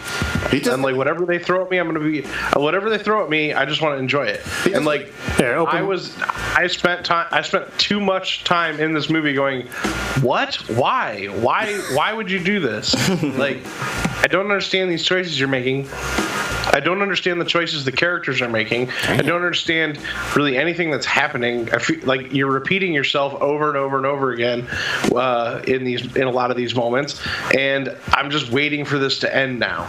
And then, like, when Luke Skywalker, like, if Kylo Ren would have turned around and Luke Skywalker's cloak would have just floated off in the wind, I would have been so like crying. But because it was like they had that like poke the fucking stick moment where he walks over, he's like, man, like and then it cuts to Luke on the fucking island. I was just like, God damn it! Like, you robbed me of like an emotional moment because you want to be fucking clever and artsy. Damn. And like, just because it's artsy, just because it has like some symbolism, doesn't make it fucking good. And like, what you failed to deliver was a good movie. Like, they do rope you on this, rope a dope. Okay, right. Hold on, one quick second. So, your final rating's a 4 out of 10, not a 0 out of 10. No, 4 out of 10 is fair. Okay, that's good. I mean, I want to get our final ratings in too, because we've talked about this for quite a while. Well, this is the last Jedi episode, so shit. Actually, Blue, you haven't gotten a whole lot in. What is your rating on this film with all the ups and downs and peaks and valleys we've discussed? Wait, before I get my score, quick question: Have ships in Star Wars had shields? Yes. Yes, they have. Is it shields or is it planets? Shields. But did the ships have shields though? The ships have shields. Okay, because I was like, why are there shields? I've never seen shields on a ship. Yeah. You need ion blasters to get through them. Okay. Yeah. So for me, I'm gonna give this movie an 8. No, 7.7. Okay. Because it was, I enjoyed my time. It was fun. There was some shit I had problems with. Like, I didn't like the gags. Like, I told them to park on the beach. This is for, like, private property type shit. Like, that whole scene was kind of dumb. And, like, the whole animals running around the city was stupid. But, like, the fight scenes were cool. I love, like my favorite thing with the Force Awakening was the scene where they're flying the Millennium Falcon, do the ships, and they're fucking doing these cool aerial shit. Like, I love shit like that, and I love how they did that with this one. How they did with the Millennium, and then also they did it with Poe's ship when I talked about earlier. I love that part about it. But, like, a little bit of the joking shit they did, like, leave, and, like, I kind of didn't like the relationship with Finn and Rose, because I was really expecting Finn to smash on Rey. But but Rose was cool though, because she was funny. I loved her when she like shocked them and stuff like that. But it was, in my opinion, it was a good movie. There was problems, so that's why I'm giving it a 7.7. All right, Kronos. You said an 8.0. No, I changed it. It went down. 7.7. Oh, shit. Kronos. I will give it an 8.7. I was originally going to give it a 9, but that whole thing about the autopilot thing, that kept getting me fucking angry. The more and more I thought about it, I was like, you motherfuckers, you did it just to like push forward a plot that didn't need to be there. Like, they could have written that way better. Because you can't tell me if you have a goddamn spaceship that there's no fucking autopilot and you have fucking droids that can fly fucking ships. Yep. Get the fuck out of here with that bullshit. There's some other shit too, but yeah, I still like it a lot. Luke mentioned autopilot when he was going to Dagobah with R2. A whole bunch, Now that I think about it, you're What? right. And the fucking chick was walking around. Oh, we need somebody to pilot the ship, and she wasn't touching the shit. Yeah. It wasn't until they made it, she fucking busted a U-turn in that thing. But it was 8. I'm sorry, 8. 8.7. 8.7. Damn it. Stitches in here. Yeah, we'll get it. We'll get it. He's Christ baiting in a corner to Raptors and shit. Old Ninja, final rating. What you got? So, real quick, even though all these people were talking shit about this movie, how much they hated it or whatnot, this movie had the second largest opening of a movie in the weekend, right behind The Force Awakens. People saw it. A lot of people saw it. A lot of people that hated it saw it twice. True. That don't mean anything though. Yeah, well, it means that they gave their money. Yeah, but it doesn't mean that people. That's the reason why it was successful. It was What's your successful rating because people wanted to see it. What's your So I really liked this movie, but I didn't love it. So I'm giving it an 8.9. 8.9. Woo. If I had loved it, it would have been like a 9.5 or higher. Okay, I'm gonna say this. I would have been right up there with the 8.9s with you guys, and close to a 9. I gotta take it down for Purple Haircut. Every scene was like nails on a chalkboard whenever she was on the fucking screen. I gotta be honest, she was kind of old lady hot though. Laura Dern? No. She made my fucking dick soft as shit. Almost ruined no dick, destroyed dick. So I'm taking a full point off. You already said, he said almost. He almost said no Almost, dick. yeah. So you had a semi, is what you're saying. Well, you know. But loved Kylo, loved the Rey stuff. I even liked the animals on this. I thought this was the best use of the animals with the space chickens and shit.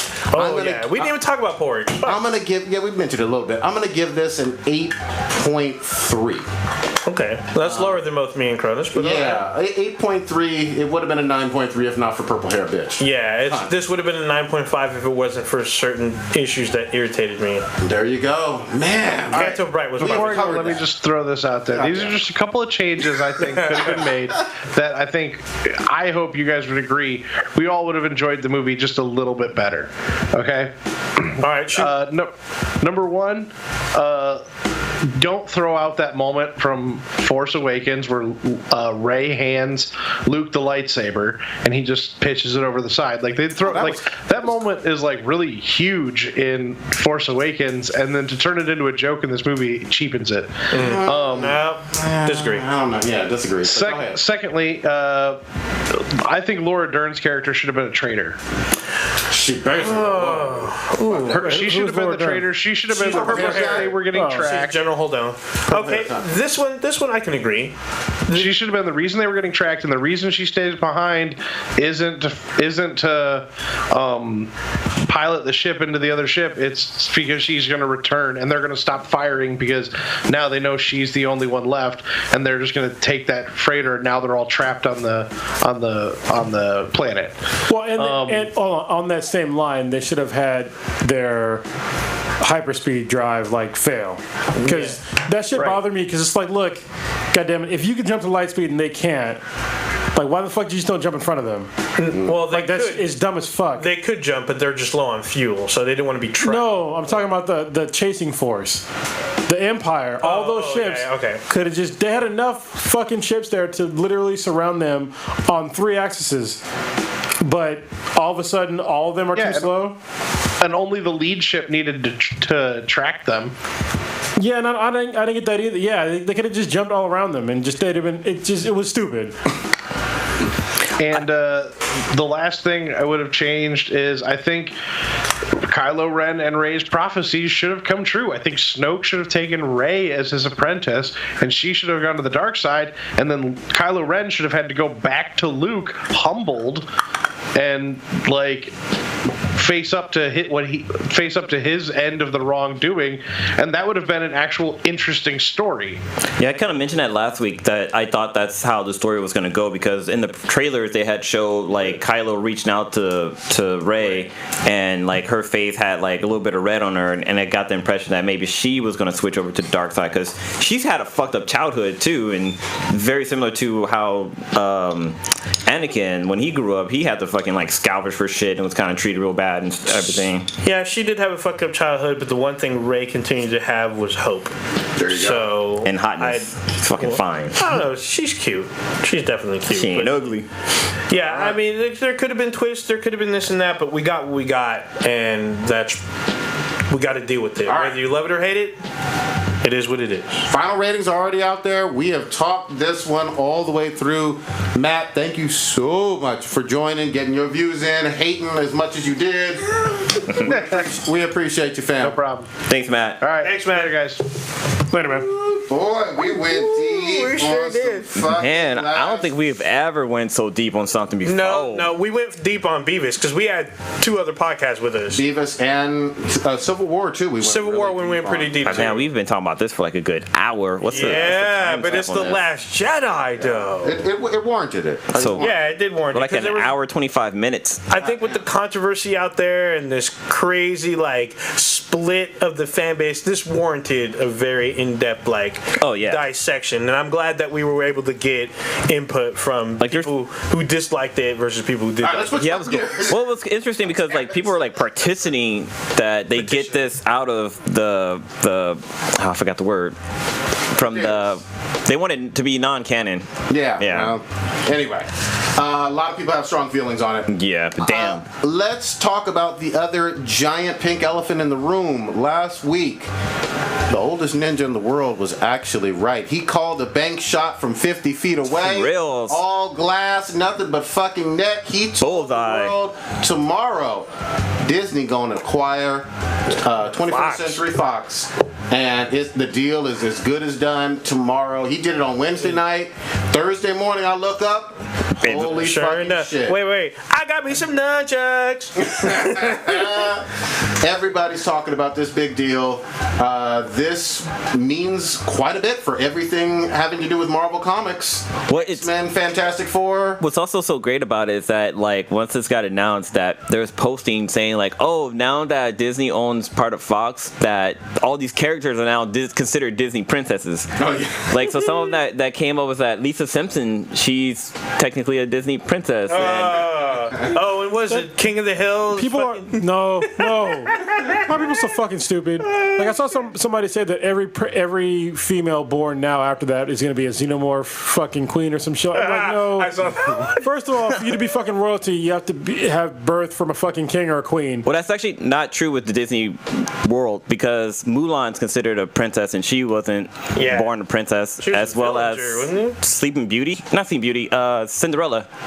She got married to be. She got married, yeah, but none of them are married. The people you were mentioning were not married. Yeah, but they're still considered princesses, though, in the Disney's lore. No, well, what you just said, what's her name was? She got married. Yeah, Sleeping Beauty, but like Mulan and I guess Tia, but she married royalty. Tiana. Yeah, Tiana. Yeah. But yeah, there's a lot of this shit they shouldn't be considered. They're just far-reaching with shit.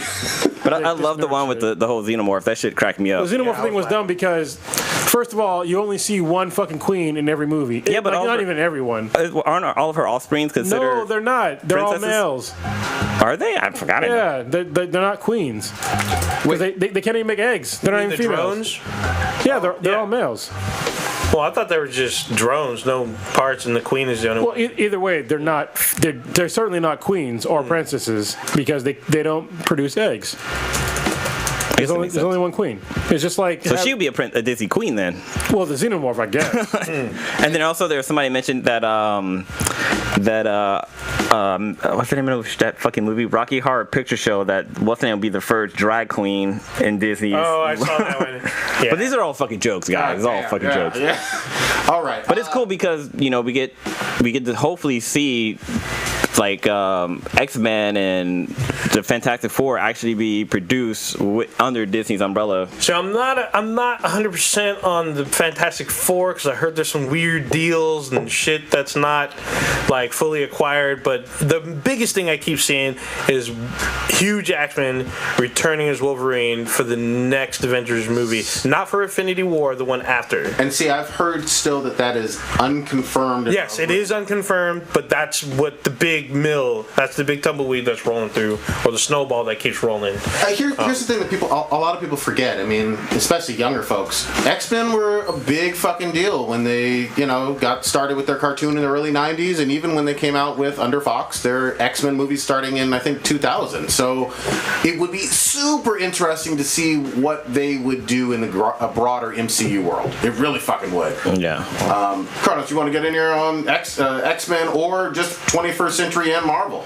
I mean, they're all just they're possibilities. I mean, at this point doesn't really. I mean, it's good, I guess, but it could be shitty. You never know what they're gonna do with franchises. So I mean, everybody was excited when Fox first announced that they were making X-Men movies. The first couple were okay, I guess, and then they got super shitty. So, and I don't think that Disney is incapable of making shitty movies because they are.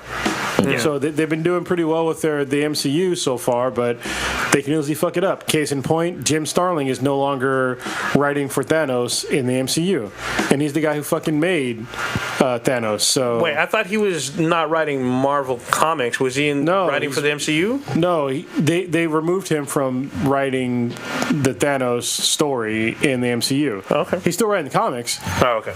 Just like that's the guy who made Thanos. He writes really good stories, and this is why I think they're gonna fuck up Death. Because he's not going to be involved in the whole process. So, yeah, it's not beyond Disney to fuck up a movie. I don't know why all of a sudden everybody thinks that Disney just puts out gold all the time. They don't. They've had a really good streak, so far, but they've had some bad movies. So, all right. Still something that I thought we would never fucking see, though. I will say that. I didn't think 21st Century Fox was gonna get bought by Disney. Oh yeah, for sure. Well, they didn't get complete bought though, right? Like only 52 percentage of it. billion with a B. But they don't own all of Fox though. No, they own They only a certain huge. Well, if you're the majority stakeholder, though, you do own it. Yeah, that's true. Yeah. So they own the rights. The other thing, though, is we get a ton of Fox content still coming out literally in the next few months, or in 2018, we get Deadpool 2. Early, or Yeah, is it I feel like it's in March or April? Yeah, that's right. And we get the New Mutants in April. Yeah, that's 2 already, and then there's a third. Dark Phoenix is supposed to come Is that out. next You need to year? get on the mic, man. You're like, you sound really far away. Put that in your Really? mouth Surprised like you you don't hear it. normally do. Really? All right. Hey, wait, Dark Phoenix is Dark next Phoenix. Yeah, Dark Phoenix comes out at the end of 2018. year? God Oh dang. damn, I was out. Yeah, so I mean, there's also rumblings legally that someone said that AT&T, they were saying that Disney is now monopoly, like there's not enough competition. So Well, I this don't know does hurt competition. I don't know if there's investigations or whatnot. I know the rumblings are out there, but if the feds decide to come in and be like, that could be bad for Disney. That's hilarious that AT&T said that when they bought out Singular and a whole bunch of other companies. Basically, Yeah, and didn't they Fuck buy outta out? here. Didn't they buy out a cable company too? That was because they wanted bought their out a whole DSL bunch. lines. Yeah. So yeah, they own Dish Network or Dish TV. do they own Dish? No, I I could've sworn don't think Dish. so. They own one of those Dish networks though, because you can go in there and buy your whole satellite TV at an AT&T store. Oh no! Didn't AT&T acquire DirecTV?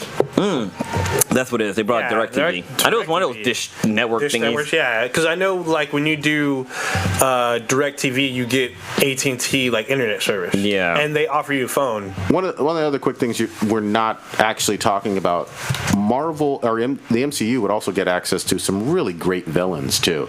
Oh, yeah. You'd have Doctor Doom. You'd also have the slave owner Galactus, and you'd have some really good villains that you could Apocalypse. You can use Magneto. You get a Silver host. Surfer. Yeah, not a villain, but yeah, you got a host of really good character villains from Marvel Comics that you just don't associate with. Oh, this is hilarious. The fact that AT&T said that because they were literally called a monopoly and they got broken up by the U.S. government. Of course. There you go. Back in the day. So, yeah, they had to split up a bunch of their companies. It's like they were like, "Hey, that's my ball. I'm leaving home. Yeah. You're going to still be in this way." Yeah, so I wouldn't be surprised. I think the Fox television shows remains with Fox. And I then, wonder if that ends up for Gotham. yeah, I don't know about Gotham. There's also on Legion there. on FX that should be entering season 2 But Gotham sometime in 2018. Gotham is DC. Yeah, I hear you. Wow, that's gonna fuck with some shit. A lot of stuff. And what about Lucifer DC, Yeah, that's DC as too. well and on Yeah. Fox? So. DC and what's some of the V?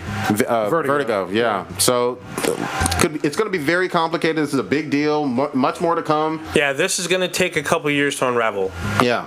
Sticking with Marvel, though, another big news right out of today. This is in the world of fucking comics, and I thought it was fucking important. Luke Cage, Gwenpool, Iceman, Hawkeye, possibly Captain Marvel, and America with America Chavez. Please cancel that fucking All being canceled for first quarter 2018. I was in the comic shop today, and there was another comic shop owner that was in there, and he said that America sells relatively well at his shop, and he hates it too. And I have no idea why people are buying this fucking piece of shit comic. Yeah. It's the worst fucking, maybe not the worst, but it's pretty fucking bad. Yeah. I'm not gonna be like mad and be like, oh, it's Zero. Yeah, I'm gonna give it fucking zero, but it's fucking awful. Yeah. I don't know who the fuck is buying it and why, but it's barely even a comic book. Well, it sounds like people heard some of your rants this year about it. Yeah, stop buying it. And the audience, even though some shops have good sales with it, aren't moving enough units. Yeah, and I mean, look, I'm all for if you want to have diverse characters. All right, that's fine with me. But don't take a character and then twist it to meet your diversity needs, because that's fucking gross. You know, and that's basically what they did with America. And when we had other comics at the time that were not getting the time of day, like Nighthawk was one of them. There's been a bunch of other comics that have been canceled. Power Lines is another one by Image that got canceled. Those were legit diverse comics that deal with, you know, real issues, not college bullshit. Yeah. You know, like they did, you know, real, you know, important shit. Well, I want to highlight this too. Not that I read it at all, and I'm reading a ton of X-Men. I like Blue and Gold and Astonishing, and even Jean Grey. Iceman, I believe, was gay in his own book, and so some people had some issues. But here's the thing: if you're not selling, you're not selling. You know, I mean, end of the day. Well, and if there's backlash, this is the problem that I know there's probably any backlash. People are going to be like, "Oh, well, they're not buying it because it's a gay character." Gay character. Okay, no.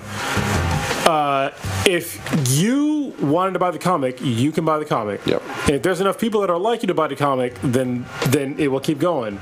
But if there's not, then there's not. That's not even saying that people don't like anybody that's gay. It's just saying that people are not buying the comic. Yep. You know what I mean? It's not just it has little to do with the fact that he's gay. Well, Because to be honest with you, most casual fans probably wouldn't even know he's gay if they picked the comic for the first time. Exactly. Yeah. And here's the other thing too. Iceman isn't on the level of like a Wolverine, Iron Man, Captain America, Hulk, or whatever. No, he's ancillary at best. Yeah. Not to make a level, but yeah. I mean, he's very powerful. Don't get me wrong, but he's not on that like Mount Rushmore of Marvel characters, or anywhere fucking close. And even for hardcore X-Men fans, he's probably not in the top 5 for most people's favorite X-Men. No. If we're all being fucking honest and not being all rainbows and unicorns and shit. Honestly, the reason why I know about X-Men is because of the Spider-Man Super Friends. Yeah. Iceman was on there. Yeah, Iceman and Firestarter, I think her name was. Yeah. So, I mean, that was cool. The other one that people kept telling me was popular, but I think it was a fucking joke. When I see Gwenpool on here being canceled, I'm like, okay. Yeah, I'm not surprised. Yeah, I mean, this was a joke fucking character. And, you know. Spider-Gwen's doing really well. Oh, really? Yeah, I was watching a video earlier today, and they were talking about how popular that character is. Like, the fact that she has her own, like, universe, or her own, like, standalone comic. Good. She's doing really well. She's good. Yeah, I had her for a while. Really popular with the cosplayers, too, because, I mean. Oh, yeah, cosplay for sure. They love the fuck out of her. For sure, but Gwenpool seems silly. She seemed like a waste. I'm kind of surprised that Luke Cage was canceled, because I get that comic, and it's not bad. Okay. So, well, didn't Cyborg get canceled? Cyborg is going to be canceled after issue 20, yeah. Cyborg was kind of trash, man, and I wanted to like it. It started off strong, though. It started off strong, and then they went on to some serious tangents. Yeah, I couldn't stick with it. I wanted to support it. Definitely couldn't. The other one, again, we're glossing over this, possibly Captain Marvel. Whoa. She's the one that's got a movie coming out, right? Yeah. Yep. Wow. She's never really been super popular. This is true. So, but I'm just saying, ahead of a film coming, you know, and we're going to see trailers probably in 2018 for this film. Yeah. We're going to see at least her in costume and some stills and all that other good stuff. Nothing on the shelves. Not a good look. Yeah, I want to say the movie would boost the comic sales. However, Luke Cage is on this fucking list. So, and people went crazy. Everybody saw Luke Cage on Netflix. You know what I mean? It broke the internet. And you're basically getting the Luke Cage that was in the show. Yep. So comics is cutthroat right now. I also have to say this is something that was a long-running theme all throughout 2017 that we kept talking about again and again and again. Marvel's done some hit and miss shit sometimes with their newer characters. Well, they went like social justice warrior-y on some of their comics, and a lot of it didn't fucking work too well. A lot of it pissed some old fans off. A lot of the changes just weren't fucking sustainable. You know how like when you start with a number one, you know there's high sales or whatever, and then 3 or 4 issues, 5 issues down, when you see that huge drop off, you know that's how you know that maybe the story is fucking trash. But weren't they also like jumping around with the numbers too? I know Cronenberg mentioned that too. How they were like they went from 6 and all of a sudden they went to like 302 and then they went back down to like 10. Yeah, some random ass shit. It's been super confusing, and it's still that way today. I'm still like I have to go through my comics now to see where I got to pick it up at. You know, it's really confusing. Yeah, they definitely fucking up on their comics. God damn. Did the whole net neutrality thing happen like since the last? Because I don't see it on the list. Yeah, but I feel like it was happening last week. Speak on it. Yeah, so I believe it was on Thursday they had announced that the whole net neutrality was going to be removed, because we want net neutrality, but was it 3 out of 2 or 3 out of 5 had voted that, you know, net neutrality needs to be revamped or redone or got rid of. So basically what that means is that cable company or internet providers can, even though they're not supposed to, basically what the thing says, that they can prioritize who information gets through either faster or either get through faster or don't get through at all. Like they can say what content you receive or not. They have opportunities to like raise their rates depending on like what kind of data package you want to use. So if you want like a 10 gig a month plan, that shit they can raise the price or they can lower it. It's where it can be more expensive for you to actually go to Netflix or Pornhub. Yeah, so exactly. Your bills will be split up by what services you want. So instead of your cable bill being, $50 for internet, now it's like $18 for Netflix, $20 Hulu, PSN $60 or PSN $10, whatever, since it's a monthly thing. $10 Xbox Live, what else? CW Network, whatever, and the list can go on, and then adds up to like $230 for. Yeah. So you have to pick and choose what you want to like use. But the thing that kind of sucks about it too, because I know Cronus uses like the PlayStation Network for his video watching, but he uses like a different internet company for his internet plan, so they could jack up their fucking rates for that. Like they're like, oh, you want to watch shows that you can watch on our cable box? Well, guess what? You're gonna have to pay more money for that shit, which is fucked up. The guy who was the poster boy for this, what was his name? Ajit, I think. I can't even pronounce it. Saddam Hussein? No. Yeah. Oh, fuck. Damn. So I love the fucking. That was kind of racist. I was. I love the fucking memes talking about nobody sent him Bob's and Vagine pics. Oh, yeah. It's Bob's and Vagana. Bob's and Vagana. Yes, you're right. Bob's and Vagana. We did what's that one porn star? Didn't she say like he tried sliding in her? Yeah, that DMs? was fake. Okay. Mia Khalifa. Mia Khalifa is always talking shit about people sliding in her DMs. She does, and she puts them on blast too. So there's been like a lot of misinformation about net neutrality that's out there, and I think a lot of it is total fucking bullshit, because people want to feed you just a line of shit they don't understand. And look, I used to be a network engineer. I'm still a storage engineer, so I still have I still delve in network engineering, and the shit that people are saying today is just total fucking bullshit. I've seen smart people misspeak about this shit because it's out of their fucking realm, and it makes me fucking angry. Preach on it, They man. just talk out of their fucking ass about this shit because they want to say, "Oh, nothing's gonna change," or like, "Well, what they're doing now is protecting the corporations from getting unfairly treated." And what they don't fucking realize is that, listen, we already have tiered services for the internet. So when somebody comes in, they're like, "Oh, well, you're paying for a pipe, and well, the corporations, they have to pay more money for these pipes and blah blah blah." No, goddammit, there's a thing called QoS, quality of fucking service. All right, it's done on a fucking basic level on everybody's fucking internet.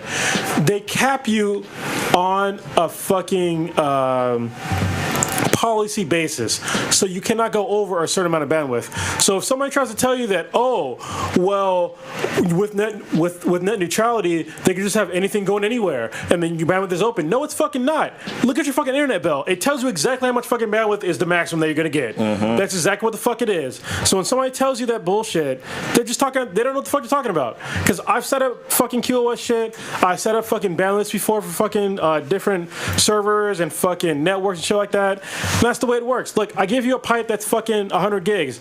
That's all you're getting. Doesn't matter how much fucking data you download.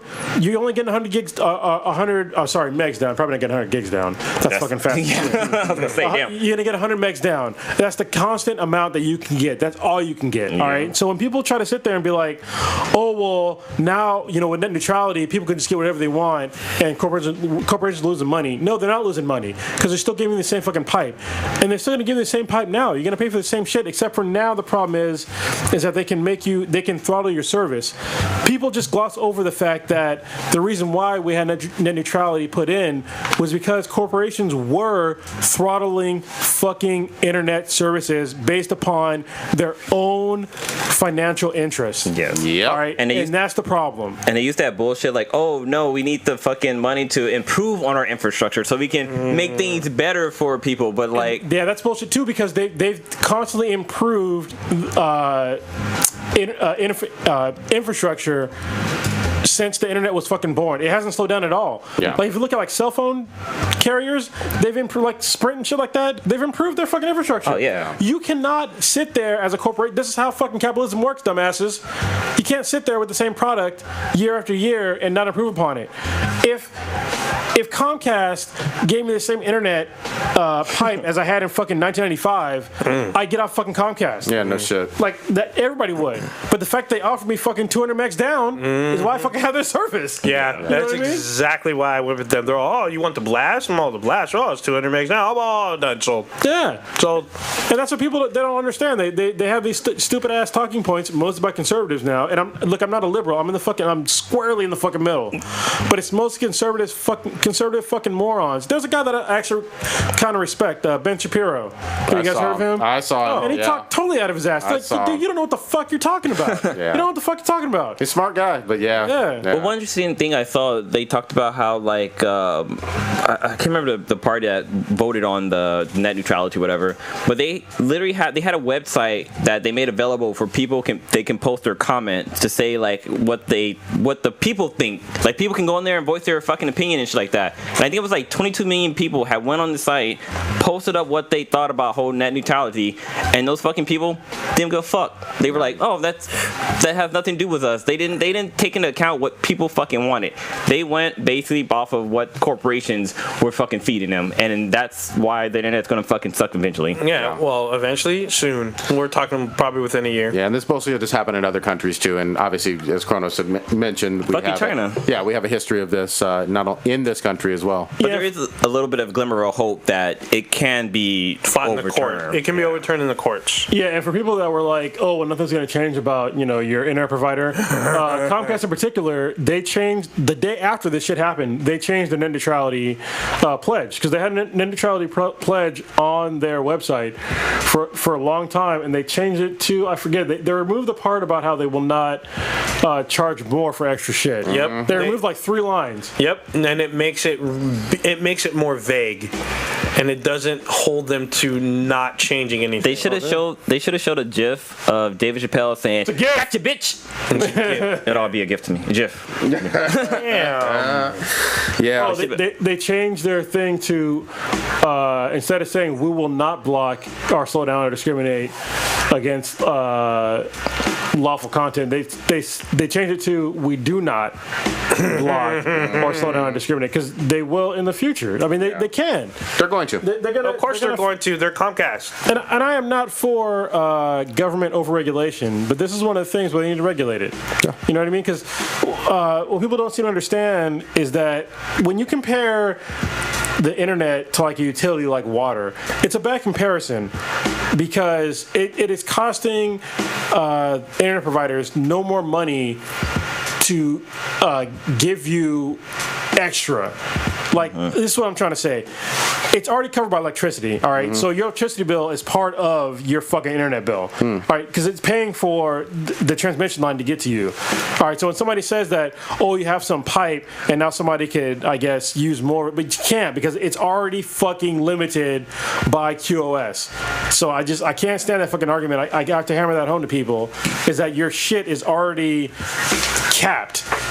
And I guess just most people don't really understand that. Yeah. I would say if let's say like net neutrality was removed and the internet company was like, oh, we need more bandwidth for doing stuff like this and this and that, I need my fucking holodeck. Like I need some serious ass fucking YouPorn virtual reality shit happen. Like not virtual reality, I need reality type shit happen if you're gonna charge me more money for my internet. Porn industry is what always determines shit for me online. Yeah, I mean they're going to be paying. I mean they have the money, but there's going to be sites that are probably going to go away. Yeah. There'll be I'll probably be on the dark web more. But I'm just saying. Doesn't matter. They could block the dark web from you. It's very true. But Damn. I'm trying to get. I'm gonna be like that. No more Tor sites. Yeah, it'd be like that one dude who did like what purportedly. I don't know if this is true. This fool did 18 zettabytes. I'm like, well, how's he gonna get all those drives? You can't do that. That's way too much data. Yeah, I'm like, where's he getting these drives from? Did he buy a RAID server? Not even drives is impossible. Yeah, like it would take with the current internet, it would take you probably months or years. Yeah. Yeah, someone said he was downloading since. But how Mr. Robot's gonna fucking hang out with? Oh shit, B-Ray. We should segue real quick. Mr. fucking Robot had a fucking killer goddamn motherfucking episode. Can I ask you a question? Was it the season finale? I think that was the season finale. Yeah. Mid-season or season finale? Season. I think it was the end of season 3. Oh shit. Yeah, and I know Stitch would love to get in here next week and talk about his girl, fucking FBI Grace Gummer. Yeah, but basically the used car salesman is the most gangster motherfucker in the fucking world. He's a good fella. Dude, I did not fucking see what he was about to do coming. I was like, he pulled like when he was talking to the redhead. I was like, look, he pulled a Carol. He's like, look up, look at the sky, taking a deep breath from the nature and shit like that, and just relax. Like, don't worry, you're gonna be. And just he fucked that dude up. Yep. Spoiler, sorry. Yeah, there will be some spoilers. Yeah. Favorite thing in it though is BD Wong kills everything. Oh yeah. Oh. He's scene stealer. I love. He's not even in it for that long. No, but he's just in the bed giving orders and whatnot. No, he was in the bathtub. I'm sorry, he's in the bathtub giving orders. With this fucking iPad. But used car salesman comes up to his lackey boy, and was like, "I used to be you, pretty boy." Yeah, right. He's like, don't tell me what the fuck to do. I don't take orders from your bitch ass. And got right in his face, and I was like, "That's He didn't just get right in his face. He fucking like grabbed him by the face, like, look, motherfucker. Yeah. I've been you. I'm taking my fucking sabbatical that I've been needing to do it. Don't fuck with me. I just killed a man with an axe brutally. Don't fuck with me." Yeah, like he was chopped. He just kept going, and he was like telling a story as he's chopping. Yeah, it was all yeah, bad. He transformed on that shit. He had some aggression to take out on that dude. He's like, so he didn't like him, obviously. Oh yeah, exactly. He hated that cuck. Yeah, it was all bad. But like, I didn't think they were gonna show him chopping him because they just showed him like swinging the axe, but then they panned out and they just showed him like stuck in him. I was like, damn. Oh damn. Joey Badass has got good aim. Joey Badass is fucking awesome. But the other greatest thing ever, Angela still seems cuckoo, and fucking old man was like, "I'm your daddy." So that part confused the fuck out of me because wasn't he trying to smash earlier? It's hard to tell. It doesn't. But then it's not very clear. He definitely cared for her. Yeah. He didn't. I don't think he made a pass on her that I can recall. But I still think Joey Badass is her real daddy. Oh, she calls him that. She calls him that. So he's not. He's only her daddy in the bedroom. Oh, on Black Patrol. Yeah, I seen it. Damn. But that scene with fucking Joey Badass was fucking dope. Like, I was like, man, Darlene's about to get fucking dealt with. Yeah. But then everything's fucking changed. But once I saw he got his text, like I saw your post and I was like, oh shit, this is not gonna go the way it's gonna go. This is not gonna go the way you think. Yeah. Yep. Yeah. It was. But I like how Joey Badass was like when he talked to not to Mr. Robot, but what's Elliot. He was like, he thought, look, I like you, dude. Like you, like he pretty much gave him props. Like, hey, I hope what you said is really gonna happen because I don't want to have to kill you. Yeah, pretty much. He's like, this, the way this is gonna go, this don't pan out. But I love when the FBI chick comes back and he's like, hey, you want to take a little sweet little hit off of this Mary Jane or something like that? Yeah. He could tell. He's like, welcome to the industry or something like that. Yeah, he was. Yeah, welcome to the fold. Yeah, new member. Here's your orientation package. I think Grace and Elliot are gonna team up and take them down. Oh, yeah, because she got. Seems I called her Grace. What's her name of the fucking Dominique. Dom, yeah. But that scene where he's like, "Look, don't you have a nephew?" Like he was he wasn't off the top of his dome. He was looking at his hand like, "Hey, don't you have a nephew named such and such who lives at such and such?" Like he the fact that he wrote his notes down on his fucking hand was fucking great. Yep. Well, I even like the scene of Dom getting kidnapped. She was so suspicious. She was like, "This is fucking dirty. I know this dude is dirty. There's cameras in this garage. I should be fucking safe." He was like, "Nope." Oh, clocked her. Punched her right. He was like, "What is that?" Yeah. He knocked her the fuck out. So did. I was like, damn, she woke up tied to the car. And then, like, they were trying to offer her a deal. She's all, never turncoat. And then he's like, no, you work for us already. Yeah. No, there's going to be no more Dom and fucking Darlene. Yeah, no more scissor sisters. She was like, "You fucked up my life. Yeah, I fucking you're a hate you. I terrible hope you person." die." Yeah, that pussy was not worth it. They'll fuck again. That the scene at the end confused me. Like, did she just randomly walk into, like, did she already know that prostitute, or was Darlene working as a prostitute? she Like, that just shit confused the fuck out of me. I think she just met them because they're like, oh, I'm glad I met you tonight or something. Yeah, I was like, what the fuck? Yeah, that was at the end. That was a drug dealer, right? Yeah, that was the guy that Elliot bought that big ass bag of morphine And from. it's funny. No, it wasn't that guy. No, it was the guy. So in the first season, Elliot was smashing on this one chick that lived in his apartment complex. I thought that guy's dead. No, he went to jail. Yeah. Elliot fucking did some dirt on him and got him arrested, shit like that. But the fact that he's back, it's like. But what's so funny about that whole scene too is that Darlene's friend was like, "Oh, you want to come up there and fuck your brother or stuff like that?" Because he probably needs to get fucked. And she's like, "Oh yeah, he hasn't been fucked in a while." And right when he said that, I was like, "Yeah, he hasn't fucked since that drug dealer chick." Yeah. And that's when homie pulled up. I'm like, "Oh fuck, this is not gonna be good whatsoever." Yeah, that was a great. The guy who was not Sam Raimi, whoever the fuck, Sam Ismail. Mm-hmm. He's a fucking great director. Genius. Yeah. And he writes. I don't know any of his previous work. I don't know if he has any previous work, but that's a good question. This has been like really ingenious. Like since the first season, caught me really well. Especially the fact that they use like semi-realistic looking hacking. Mm-hmm. You know, it's way better than Hackers, even though I love that movie. Gotta rewind the tape on that one. Cool. Yeah, how you can hack on with a Mac? Angelina Jolie's titty. You don't hack with a GUI. I'm just. It's like a GUI system for fucking hacking. That's funny.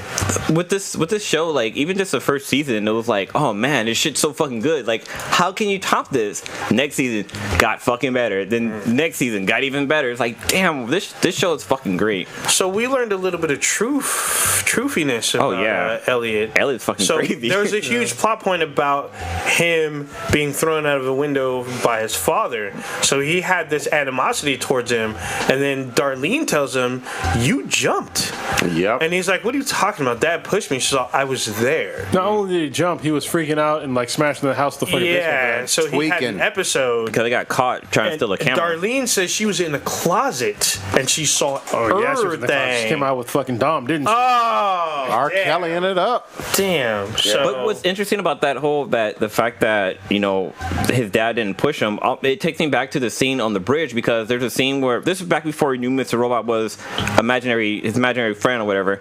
Because they're sitting on a pier and he's sitting on the rail thingy, and Mr. Robot pushes him off of that too. That, yeah. And then after the fact, we learned that Mr. Robot's imaginary, and then we saw a video of him just fucking jumping. Yep. So it's like, dude, like what the fuck is going on with Elliot? He is extremely crazy. Like, I'll be surprised if the show ends with him just being in a mental hospital in a coma. Yeah, just hugging himself. Yeah. I won't be surprised if with a jacket. I won't be surprised if he kills himself, or Mr. Robot kills him. Therefore, he kills himself. I mean, we've already seen them basically lie to us for an entire season. Oh yeah, so. Which was fucking so good. Like, and it all makes sense. Yeah, it made sense, but I was still pissed. Fucking bastards. Holy fucking shit! Goddamn, we have gone long as fuck. Should we actually get a little bit of an update, maybe on New Orleans from you, Blue? I'm looking at you. Well, I kind of want to wait. I wanted to wait till Stitch was here because I wanted to talk about something. We can save it if you want. But then again, like the shit that happened, I'll tell you one story that happened because it just shit was fucking crazy as fuck. The gay bar story. So yeah, that's what this is gonna be about. So I went to New Orleans with the Sweetness and two of her friends, Manamana and her friend Dorothy.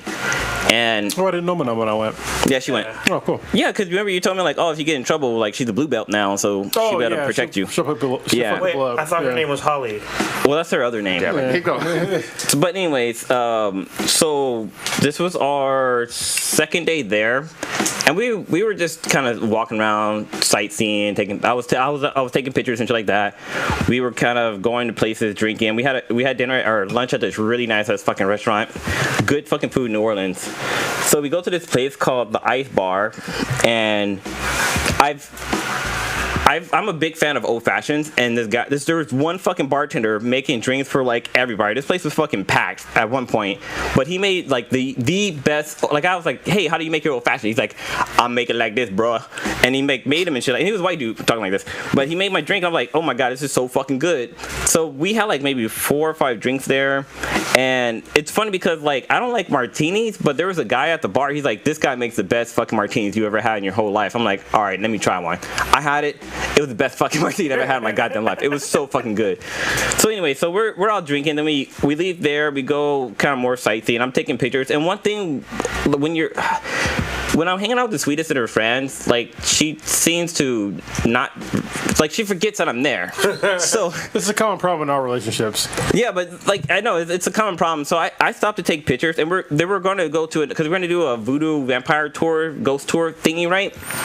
And so I stopped to take a picture, and this is late at night, so New Orleans starts getting really packed down there in the south, or by Bourbon Street.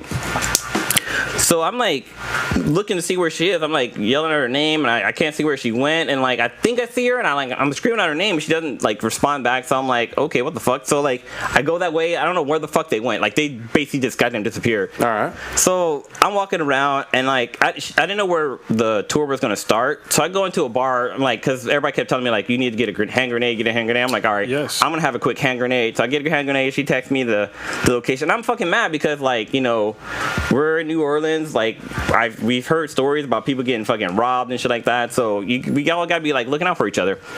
And so we get to I get to the location. I'm the last one of the party to get there, and I get to the party, and I was the only guy out of like maybe 10 females, and the tour guide was a female too. Yeah. And I mean, I definitely had more. I had a bunch of drinks. Everybody in the party had a bunch of drinks, and so. Oh, are you gonna tell us a Harvey Weinstein story, or what's going on? No. I was being respectful, but basically, like, we went to one tour thing, and like they started kind of bashing on guys, and I'm like, oh, I don't like that's not fucking cool. Like, shit, like, oh, a woman would have done it better. I'm like, okay, yeah, a woman would have done it better, but it probably could have still been kind of shitty situation anyway. So we like Nancy's like kind of arguing at me like, how did you get lost? Like, why didn't you tell me that you stopped to take pictures and blah blah blah? I'm like, you should have been like, I did say something that you probably didn't hear me because she doesn't hear very well. So we're arguing, walking there, and like the other party, there were 3 black girls. And they're like, y'all need to just squash that shit. I'm like I'm drunk, so my patient level is non-existing. You told my sister, bitch, who is you? Yeah, basically. And like I made a comment about their beanies because they're 3 girls. They're wearing fucking beanies. They're all the fucking same except different colors, and it made me think of the Powerpuff Girls. So I'm already mad. So like me and Anthony are arguing. Sweetness. We're arguing, and we're like. I kind of push her, not even push her, like shove and pushing over. She grabbed my arm, and I pulled myself away from her, and I'm like kind of stumbling. I'm just walking to where the next stop place is, and she's like screaming at me, and we get to where the tour guide is, and I'm like not paying attention to her, and then all of a sudden I hear a fucking loud ass crackling sound. The tour guide busted out a fucking taser on me. What She's like, the fuck? She busted out a taser. She's all, you need to fucking leave. You have to fucking go. And all the other 3 chicks, the black chicks, were like, yeah, you need to go. We don't need this kind of shit happening with this. I'm like, fine, fuck it, I'm done. Fuck this goddamn tour. Fuck all you guys. I'm out. So I fucking leave, and I'm not gonna leave like my wife behind. So hold on, not like Stitch. Stitch, we doing that. We got evidence. So anyway, like I'm like walking by and I see a group of guys. I'm like, look, these guys, they look cool. I was just hanging out with a bunch of females. I'm just gonna go here and just like make friends with them. Right. So I'm like, oh hey guys, what's up? Are you guys going into this bar right now? They're like, oh yeah, we're going in there. I'm like, all right, cool. I walk in that bar. I'm like, this is not a straight person's bar. This is a it wasn't a super gay bar, but it was definitely a gay bar. So I go in real quick, take a quick piss. I come out and there's TVs like all around. It's like almost like a sports bar, like what you would see in a sports bar. Yep. But what would you see? What would you expect to see in a sports bar?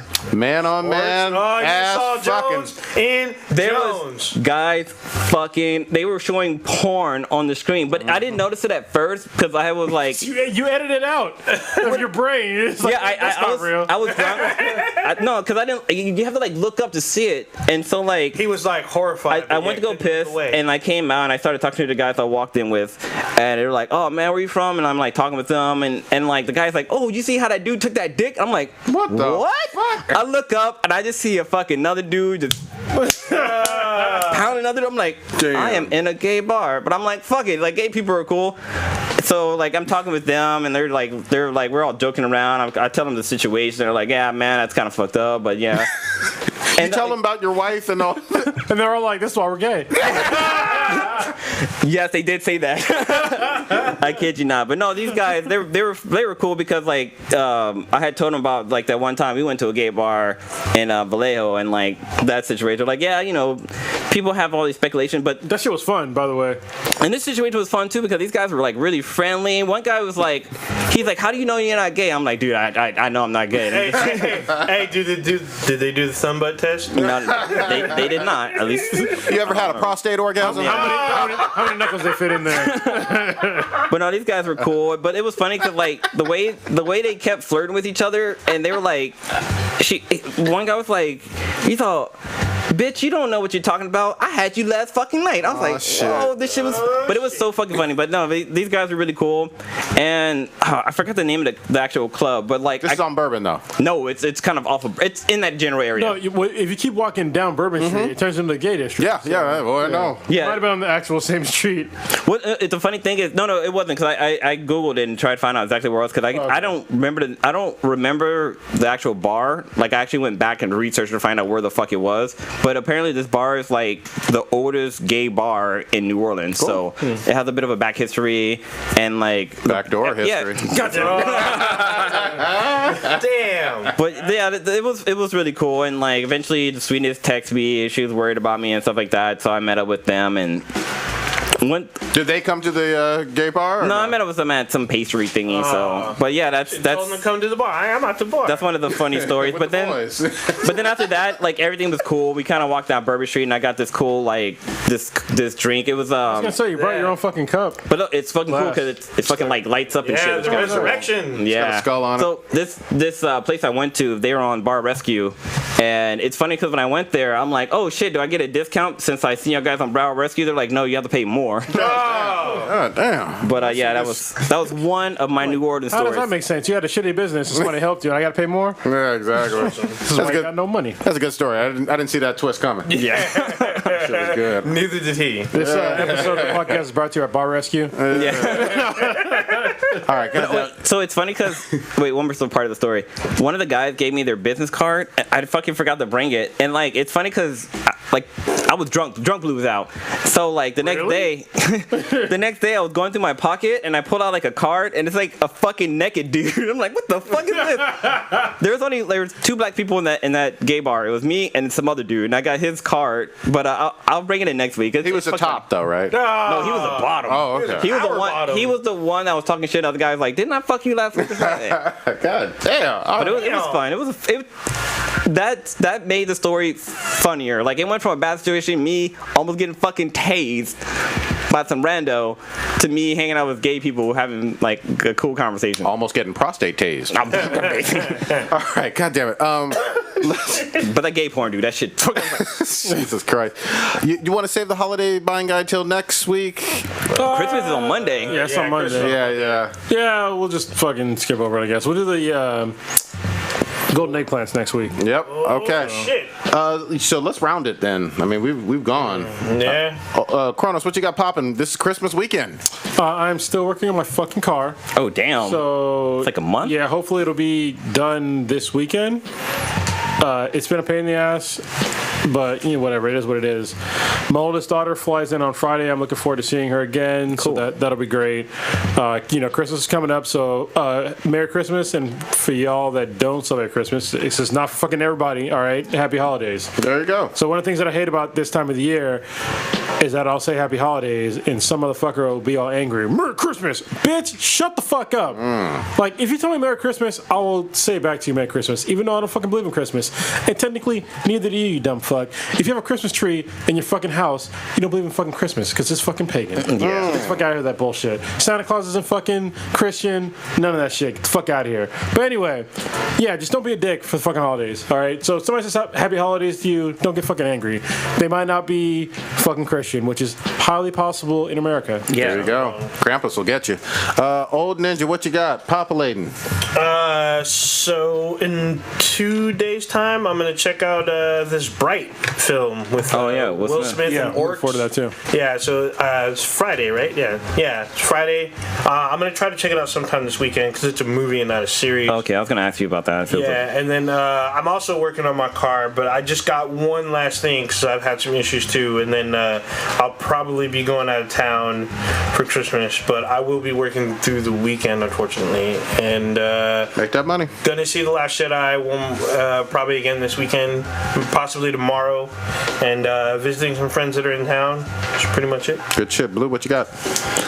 All right, so next week, the company I work for, they're due a holiday shutdown, so I'm off all next week. So I'm gonna do some shit. I'm gonna try to be busy. But last week I fucking forgot this was happening. But there's an anime out there called Eraser, which I fucking said was a really good anime that you definitely need to watch. It's definitely a drama anime. Well, there's a live action version of it that was just released on Netflix. So I'm gonna check it out. I haven't seen any reviews about it, but like I really like the anime, so I'm curious to see how they. But it's not American live action; it's Japanese live action. Wait, which and it's in subtitles. The anime Eraser. Oh, okay, yeah. So I thought you were talking about Alita. Oh no. All right. So Eraser, what it's about a kid. So if you ever seen Butterfly Effect, like there's this kid that can go back in the past and he's able to change the past. He's trying to solve like a murder of one of his childhood friends. Not even a childhood friend, but just somebody in one of his class. So I want to see how the live action does about that. I've been definitely catching up on Batman Metal. I'm like maybe 4 comics behind, but I'm definitely loving that shit. Like the whole story with like Batman being fucking like Batman or Bruce is Atlantean. Like or not, he's not Atlantean. Or she's not Atlantean, but she has like a sword. She has surgery to make it so she can breathe on the water, which is fucking dope. Well, she has Atlantean guts, basically. Yeah, but what's also cool is I love the fucking Green Lantern Batman just because he gets the ring when the moment his fucking parents die. Yep. And that scene alone was fucking dope. And he breaks the ring. And he breaks the fucking ring. Like the ring is like, oh, your fucking willpower is at 90. It's at 100. It's at 120. I'm like, how the fuck is that possible? It's at 180, 200, and then it just fucking like breaks and shit. Like that shit had me going. I'm also gonna play the episode 3 of the Telltale Games. Batman. Since I was away last week and I have a chance to do that.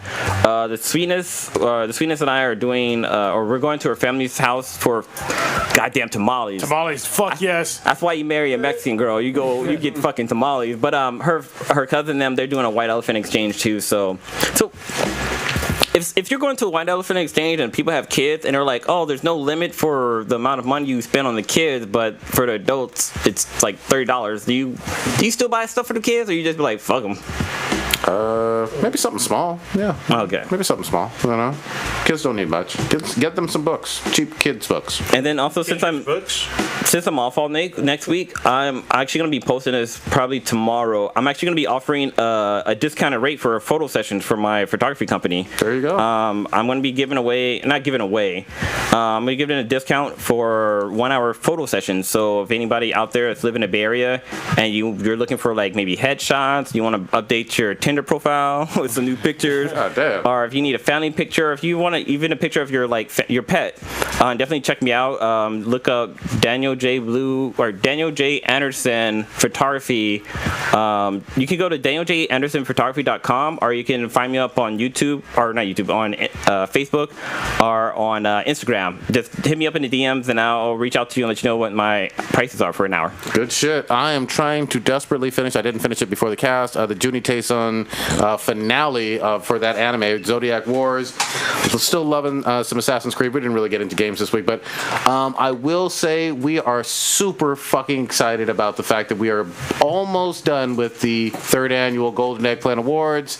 We should be able to pump those out this week, maybe Thursday, Friday. I'm looking at Old Ninja. I think he's the one going to do the work on that. Yeah, we need, as a team, we just need to finalize it. Yeah, make sure everyone says we're okay, and then I can get it done. We're very close, though.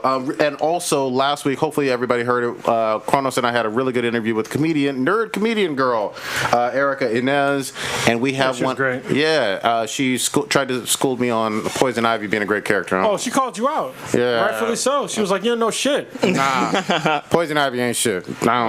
Did you get her recommendations? No, I didn't. You need to. What the fuck? Yeah, I ain't doing that. You gotta do it. You said you're gonna do it. Can't be a fucking bitch about it. Nah, every time I read Poison Ivy, it's always disappointing, man. Every fucking You'd time. be surprised though. I think I'm gonna send to her the White Knight stuff and something else. Yeah, there's something with Harley. We usually send all of our guests Injustice. Injustice too, I thought. Yeah, give her the first trade. Yeah. Oh, that's what else I'm gonna pick up too, is Injustice. Okay, good shit. But it's only like 99 cents an issue, so I'm real quick, hold on one sec. Janelle James, we got another comedian on Friday, so that should be another fun interview as well. Oh, it's Friday? I thought it was Thursday. I think it's pretty sure it's Friday. Look, we have literally a Google invite on it, but go ahead. If you are like looking for something for yourself, there's actually deals on PSN and Xbox Live right now. Go ahead and look, because like one of the Transformers game is $10. Assassin's Creed, I think, is discounted. Assassin's Creed Origins, it's discounted. Great There's game. a couple other games that are discounted. Just check their stores. You can download them digitally, especially if you want to surprise someone. I guess you can gift it to somebody so they can go to their console and download. Just go ahead and take a look. Even though we didn't have a holiday guide this year, there's something really quick, because I saw some really great deals on both stores. So Yep. there you go. All right, let's take it. Hold on. Our interview is at 9 a.m. Yeah. So, oh shit. All right. Well, let's discuss it offline. All right. All right. Pretty much it. So you can check us out on YouTube, obviously. If you're listening to us on SoundCloud, you can also listen to us on SoundCloud if you're watching us on YouTube. You can check out our official website, benhatproductions.com/BThenBTI. Check us out on Instagram, Facebook under BThenBTI. Check us out on Apple Podcasts. Go ahead, write us a comment, rate us 5 stars, let us know what you think. Be on the lookout for the Golden Eggplants 2017. Make sure you get out there and vote. Thank you to Matt from Prereq Live and Daniel and Gian from D&G Talk Shit. We hope to see all of y'all out there. Hopefully there'll still be a podcast where they're arguing. Yeah, the way they was arguing. Hopefully nobody stabs themselves. Let's just get it over with and just fuck. Gay Club and Barber. All that sexual tension. Yeah, you can also find us on Stitcher, Player FM, and what's the Google one? I think it's Google Podcast as well. Or something. Google Play. Yeah. You can find us on there. Yeah, you can find us on there. There you go. And you also can ask Alexa to play Black and Black Down You Infinity. must ask her, what's the dankest podcast in the multiverse? It's not going to be us. Damn it! Long live Supreme Leader Kylo Ren. RIP Luke Skywalker.